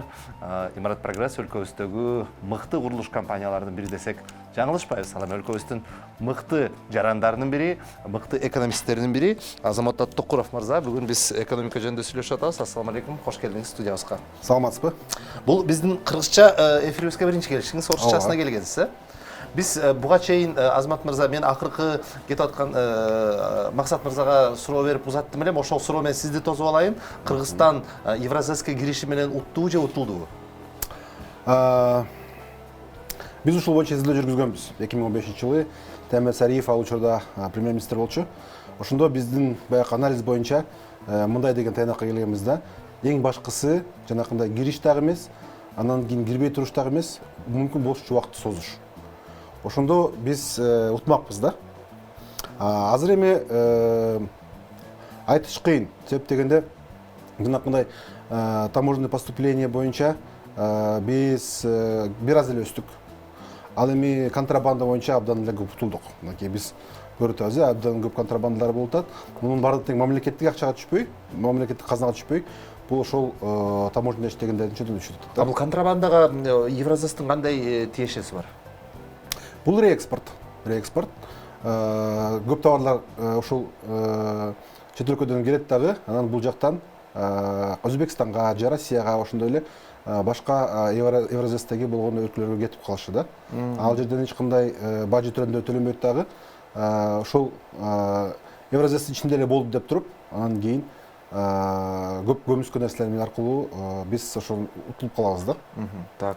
Эми биздин жанагы жеңил өндөр жай бул потенциалдуу өнүгө турган тармагыбыз дагы кайсыл тармактарды биз өнүктүрүп ушул Евразиястын мүмкүнчүлүктөрү менен колдонуп экономикабызды мындай стагнациядан чыгарып кете алабыз. Стагнациядабызбы негизи өзүбүз? Албетте. Бул биринчиден айыл чарба. Себеп дегенде мына жакын арада өзү көрүп атасыз, абдан көп кымбатчылык болуп атат. Дагы деле болсо кымбаттайт. Ошол негизги баягы 10 продукты бар, 11 продукты бар. Жанагы корзина продовольственной безопасности деген. Жумуртка, сүт, эт жана башкалар. Ошолор дагы деле болсо кымбат болот. Дагы деле болсо жанагы картошка, жанагы сүт азыктары кымбат болот. Ошолордун баардыгы тең бул жакшы потенциал биз үчүн. Биз буларды экспортко чыгара алабыз. Казакстанга, Россияга, деги Афганистанга, андан ары Пакистанга, андан ары Индияга чейин. Эмне тоскоол болуп атат азыр ошону мындай өнүктүрүп кетүүгө? Лабораториялардын жоктугу же Казакстан, Белоруссия, Армения бизге конкурент болушу эмне тоскоол болуп атат? Бул биринчиден мелкотоварность. То есть бизде баягындай майда дыйканчылыктар болуп өнүп кеткен. Чоң партиялар. Чоң партия чыгара албайбыз. Мисалы үчүн азыр Саудовский Арабия айтат, мисалы үчүн бизге 40 тонна эт живьем койду алып келгиле деп. Мисалы 40 тонна эт деген канча? 40 тонна деген 1000 кой жумасына. Биз анчаны кыла албайбыз да. Анча жок. Бир жылда эле кырылып бүтөт койлор. Биз мисалы үчүн өзүбүз 6 миллион болсок, болжол менен бир 7-8 миллион коюбуз бар. Аларды биз ошондо 7-8 тамаша келип кетти саясий бирок аны айтып берип кой. Ошондой.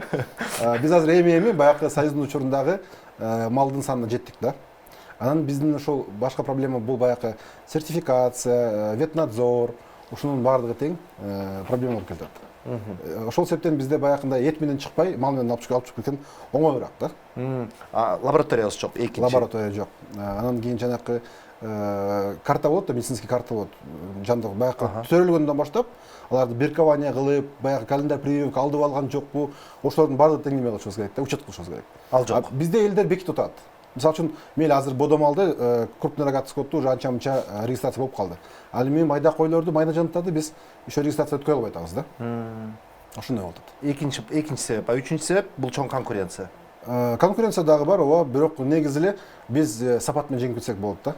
Эгерде биз ошол органикага басым жасап, эко продукцияга басым жасасак, анда бизге конкуренция жок десе болот.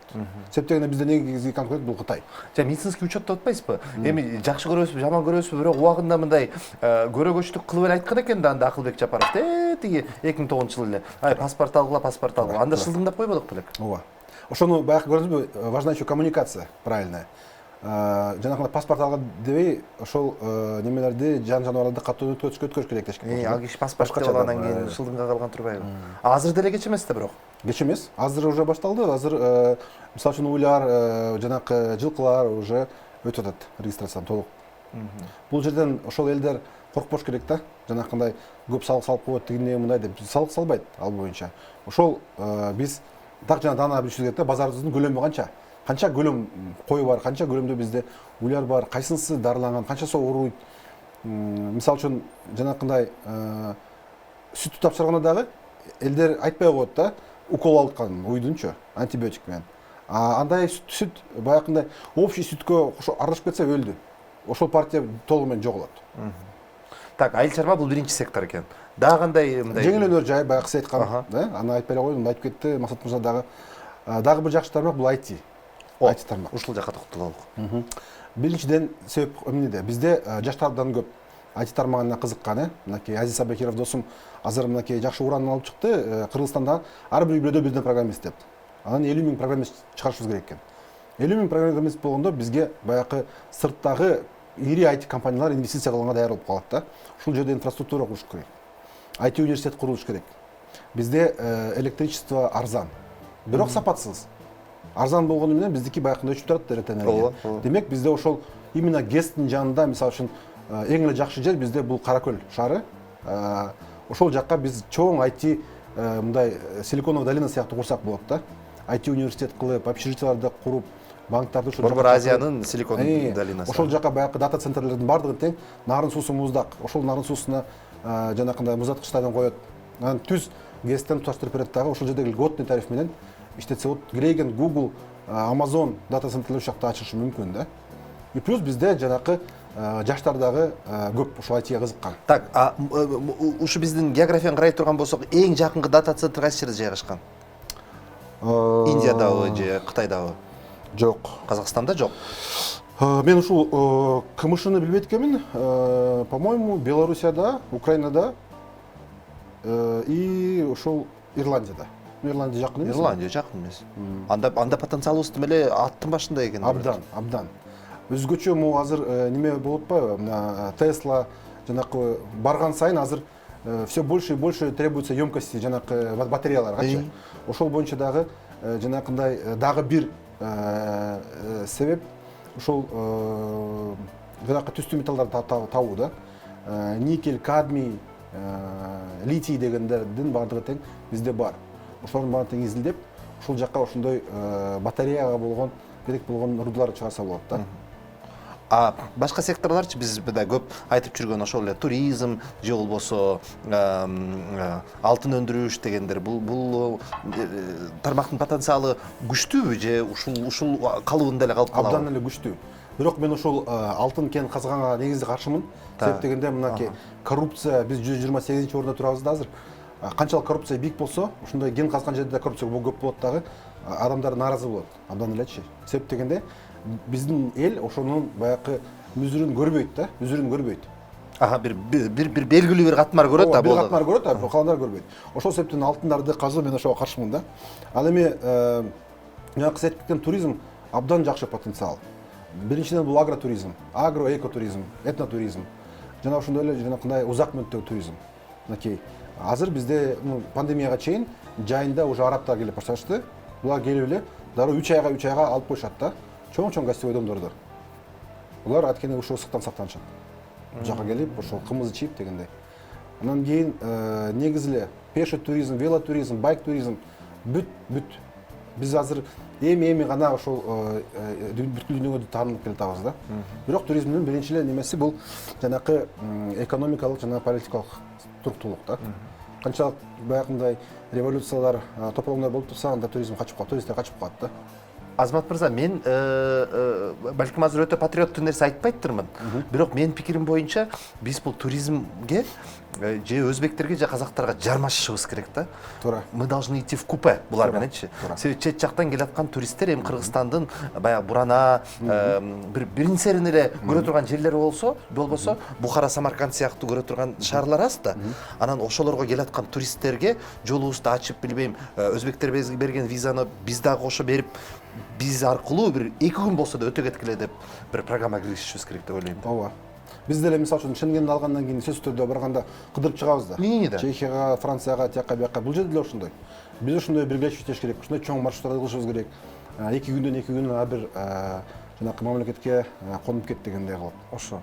Өзбекстандыкы жакшы, ошол достопримечательности жакшы, кухнясы жакшы. А биздики бул жаратылыш. Жаратылыш үчүн бул жака келишет көбүнчөсү.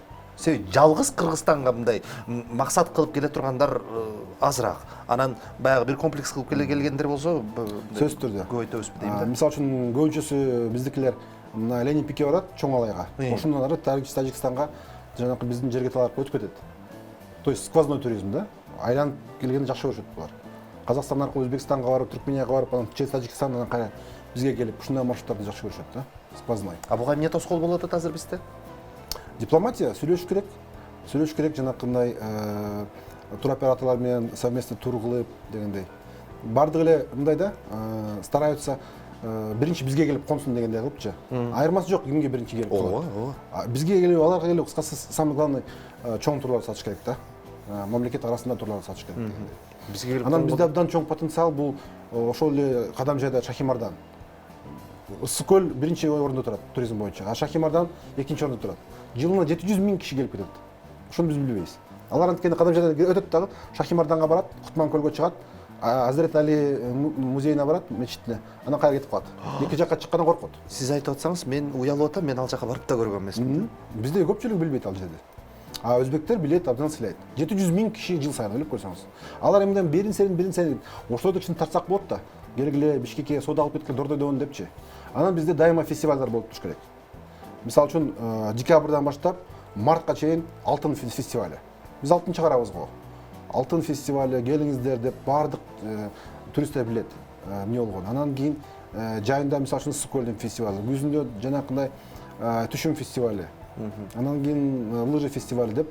Мисалы үчүн Германияга сиз барсаңыз, дайыма ар бир шаарында бирден фестиваль болуп турат. Бир фестивалдын үстүнө түшөбүз. Сөзсүз түрдө. Тюльпан фестивалине барып калабыз, же дагы бирдекесине. Пивной фестиваль, тигине фестиваль. Бизде да ошондой событийный фестивалдар керек да.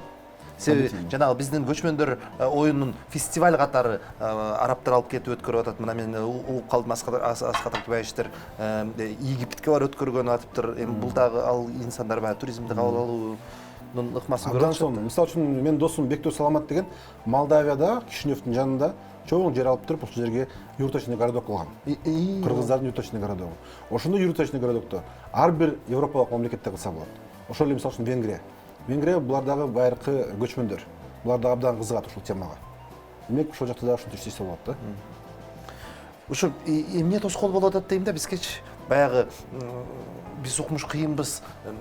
Болду келгиле деп мындай кандай десем, сервиске жакшы боло албай атабызбы? Ооба. Бизге 3К жетишпейт. Биринчи К бул качество, сапат. Туризм дегенде эле туалет. Туалеттен башталат туризм. Ошолордун баарын тең биз тазалап, оңдоп, жанакындай платный болсо дагы курушубуз керек. Ар бир баягындай жолго болуп туруш керек ушундай туалеттер. Экинчиси бул концентрация. То есть специализация жок бизде. Биз мындай обо всем баардыгын по чуть-чуть кыла беребиз, бирок негизги концентрация жок. Же медицинский туризмибиз жок, же ошондой. Мисалы үчүн швейка боюнча биз эмне боюнча күчтүүбүз? Биз баарын тең тиге беребиз. Бирок специализация жок. Мисалы үчүн Индия, Египет алар ошо футболка жагын алып койду, мисалы үчүн.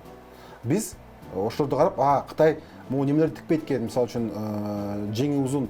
Мисалы үчүн биздин товарлар жакшы неме кетет, Дагестан, Чечняга. Ал жакта мындай закрытая мода. Ошондой толстовкалар, ошондой көйнөктөр, ошондор жакшы кетип атат. Себеп дегенде Кытайда тикпейт экен. Потому что для них это маленький объем. А биз ошондой город миллионердерди алып, или страна миллионердерди алып, ошолорго биз атайын рекламный кампания кылсак болот да. Анан кийин үчүнчү К бул кооперация. Бирге алып айтабыз. Ох, ушуну рас айттыңыз. Ооба. Демек, немелер швейниктер да бири-бирине катышат, дородо байкасаңыз, занавеска менен жаап койгон, бири-бири менен сүйлөшпөйт. Кооперация жок. Баардыгы кичинекей 5-тен 10 швейная машинка. А чоңураак болсо, 60-тан 70-тен 100-дөн хотя бы. Анда уже баасы себестоимость түшүп, ошондо жакшы иштешмек дегендей. Бири-бирине заказ бергенде анда неме кылышат. Стандарты работы, качество разные.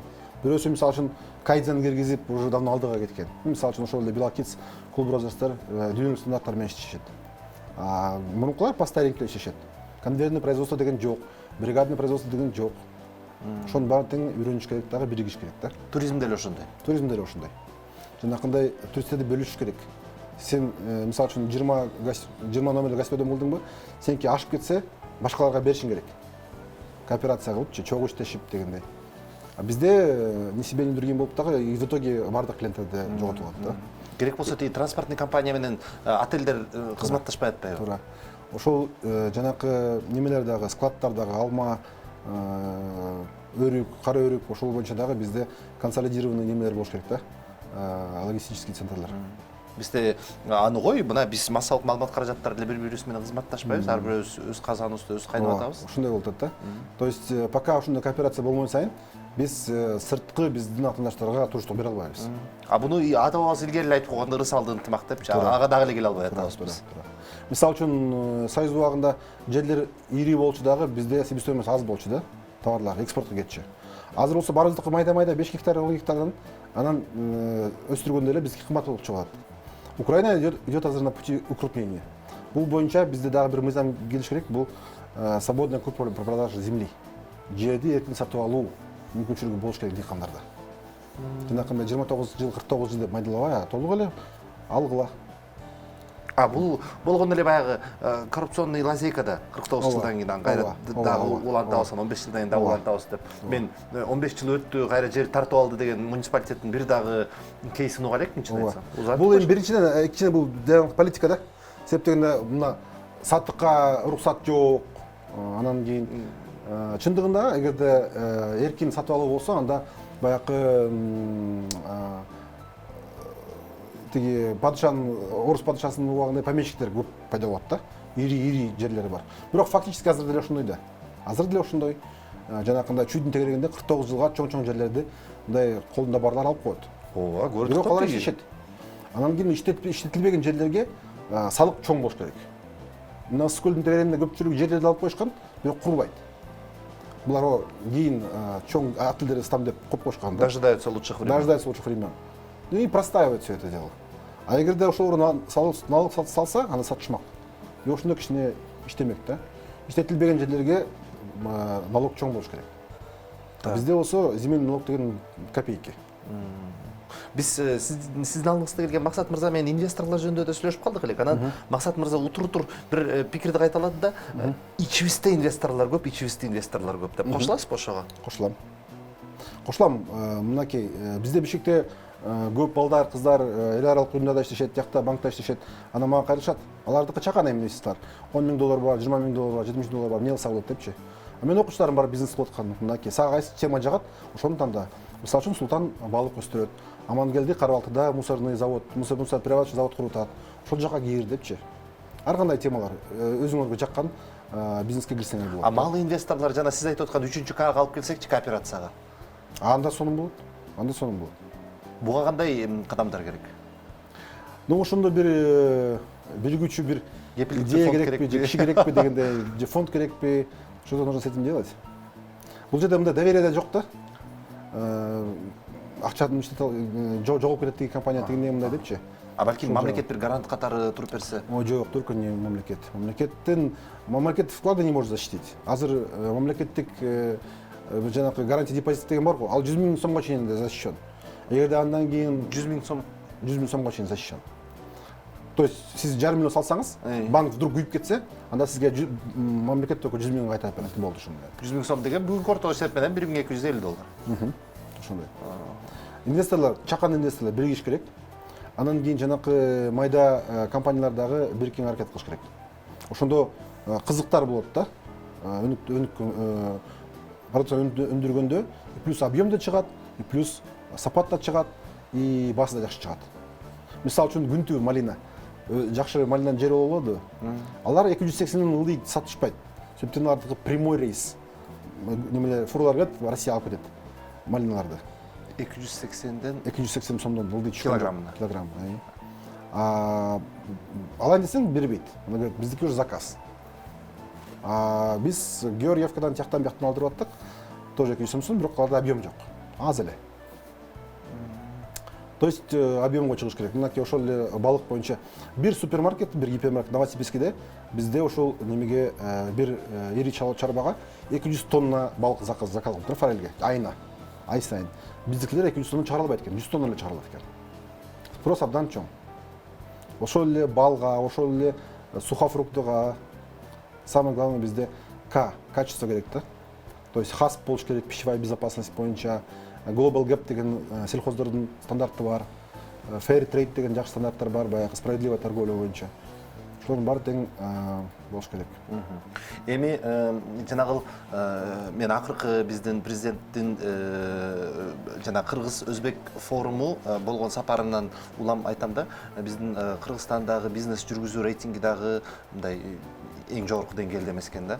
Буга мамлекеттик структуралардын кандай реформалуу кадамдары керек ушул рейтингди жогорулатып бизнести чочутпаш үчүн? Ошол бизнес doing business деп коет, doing business рейтинги түздөн түз ошол неме менен байланышкан, коррупция менен байланышкан да. Канчалык коррупция бийик болсо ошончолук doing business-тан чар болот. Анан кийин мамлекет дагы өбөлгө түзүп бериш керек. Жөн эле мен тийишпейм деген эмес, жок. Жол, свет, канализация, ушулардын ток, ушулардын баарын туташтап бериш керек. Ири инвесторлор келгенде дароо жер берип бериш керек. Мынакей жер бар. Bizde hazır көп инвесторлар кызыгып атат, мисалы үчүн көп нерсе бар да. Жанагындай сүттү кайра иштетүү боюнча чүйө болосунда. Жер бөлүп бере алышпайт да. Жер бөлүп берсе, анда дагы бир бизде ошондой сүттү кайра иштетүүчү завод пайда болмок дегендей. Анан мамлекет айтып коет, эми жердин баары менчикке өтүп кеткен, анан айылда өкмөткө тиешелүү, биз чече албайбыз депчи. Бирок ошондой ар бир региондун өзүнүн программасы болуш керек да. Должна быть стратегия развития на уровне государства и на уровне каждого района. Ар бир район өзүнүн стратегия, өнүгүү стратегиясы местных властей. Да. Особенно основываясь на их точка роста. Точка роста деген ошол кайсы бир товар локомотив. Мисалы үчүн Таласта фасоль, Аксыда слива, Баткенде өрүк. Өздөрүнүн специализациясы пайда болуп калды. Ошонун негизинде иштеп чыкса болот ошондой программаларда. Анан мисалы үчүн дагы бир неме, мисал менин досум Дубайдан Алматыга сотка ташыйт телефондорду. Жумасына 40 тонна ил-86 келет да. Айтат, Азамат, силерде эмне бар? Мен заодно ала кетет элем Саудовский Аравияга, Дубайга арзан депчи. Болгон $2 алып кетет элем депчи. Бул абдан арзан баа. То есть целый самолет.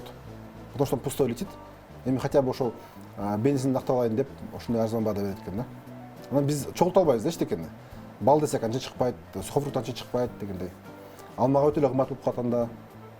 Ушундай дагы ошо варианттар бар.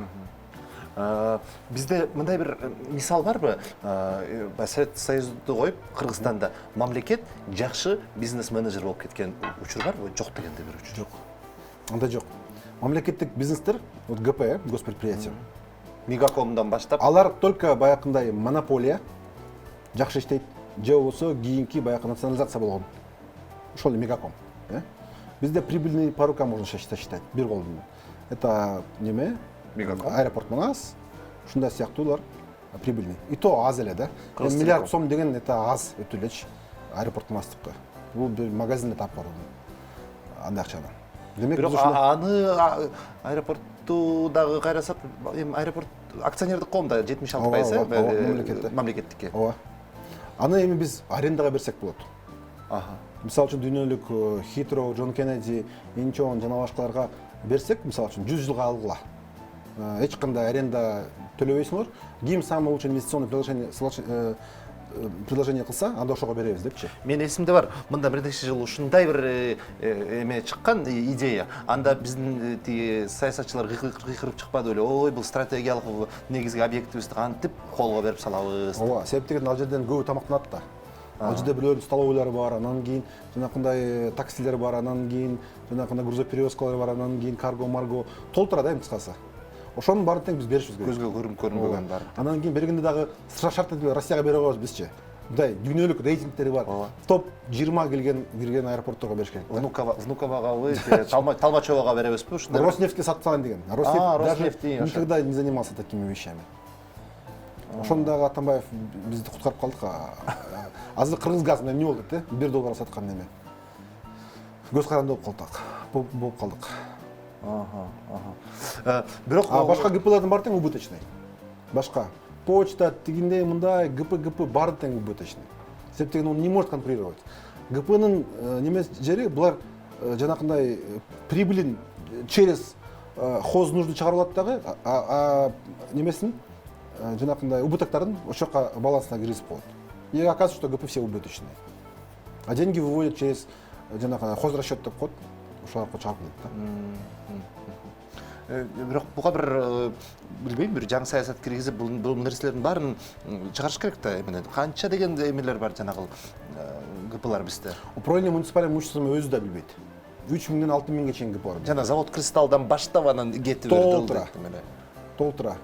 Анан почтовая служба, анан фельдъегерская служба, анан дагы эмне толтура. Анан кийин еще баягындай МТС'терди куруп алган при каких-то этих немелердин арасынан. Ну, при муниципалитетах.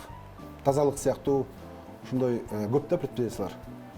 Аны кыскартайын десе, улам бир саясий күчтүү жол бербейт. Ну, бирок беришке сатыш керек. Аукцион кылып туруп сатыш керек дагы ошол жанакындай бизнеске жеке менчикке өткөрүп бериш керек. Алар эффективный конкуренция болуп, кичине эффективный иштешет да. Акыркы суроом болсун. Биз ошо 11 апрелге коюлуп калды конституциялык жаңы кабыл алуу деп. Ошол жаңы кираткан конституцияда бизнеске боло турган жеңилдиктер, анан бизнеске боло турган тоскоолдуктар бар бекен өзгөрө турган. Изилдеп көрдүңүзбү? Эми көбүнчө бул жерде эски конституцияда, азыркы конституцияда баягындай эле декларативный нерселер да. Частная собственность неприкосновенна, тигине мындай деген сөздөр бар. Бул общие фразы, формулировки. Бирок ишке келгенде бизнес не защищен, да, частный бизнес, особенно крупный, не защищен. Көрбөдүк. Спекулянтты көрдүк, азыр эмне болуп атат, да? Гергер чабылып калды. Гергерди эмне болуп атат дегендей. Ошонун бардыгы тең бул жеке менчик Кыргызстанда мамлекет жагынан жакшы корголбойт деген сөз. Анын үстүнө дагы аз келгенсип азыр криминалдагы башкарууну көтөрүп баштады. Мынакей кечээ эле собрание болду, жанагы ассоциация айтат, уже криминалдар дагы ушинтип киришип, сурап башташтыр деп. Мынакей пансионаттарга постоянно келишет, жанагы тополоң болгондо пансионаттарга келишет, доля чыгаргыла деп. Ошолордун баары тең мамлекет должен сразу пресекать. Рейдерлик. Рейдерлик. Анан кийин кээде болсо мамлекет өзү рейдер болуп кетип атпайбы? Бул дагы ушундай туура эмес нерсе да. Жакшы эмес. Под видом обезжиривания прошлых политиков анан нормально иштеген бизнесмендер да кетип калат да. Жакшы болор, баары тең буюрса. Но эң башкысы мы должны при любой ситуации адаптироваться да. Мынакей пандемия деп азыр онлайн образование жакшы өнүгүп баратат. Онлайн магазиндер. Азыр бардыгы тең мынакей немеге өтүш керек да. Онлайн сатууга. Мынакей чегара дагы бир жыл ачылбайт. Дагы эле болсо баягы дордой жабык дегендей. Ошонун бардыгы тең онлайн сатууга үйрөнүш керек. SMM, таргетингден баары тең үйрөнүш керек деген. Башкача иштешибиз керек. Нет худа без добра деп бекерин айтылса керек. Мы должны быть буревестниками. Буревестник деген ошол чымчык буря, шторм болуп атканда балык кармайт экен. Биз да ошондой болушубуз керек. Ооба, себеби ар бир мындай саясий дагы экономикадагы турбуленттүүлүк бул жалгыз гана жаман жагын алып келбестен өзүнүн позитивдүү нерселерин алып келип, анан жаңы шанстарды берет да, жаңы мүмкүнчүлүктөргө жол ачат. Ошолорду колдонуп калуу бул биздин азыркы максатыбыз, балким бир акыркы мүмкүнчүлүктөрүбүздүн биридир. Туура. Ошону колдонуп калышыбыз керек. Азамат чоң рахмат келгениңизге студиябызга. 2 күндүн кечээ өзүнүн ишин жыйынтыктады. Мен Эркин Рыскылбеков сиздер менен туура бир аптага коштошом. Эми буюрса 22 мартта жолугабыз. Бар болуңуздар.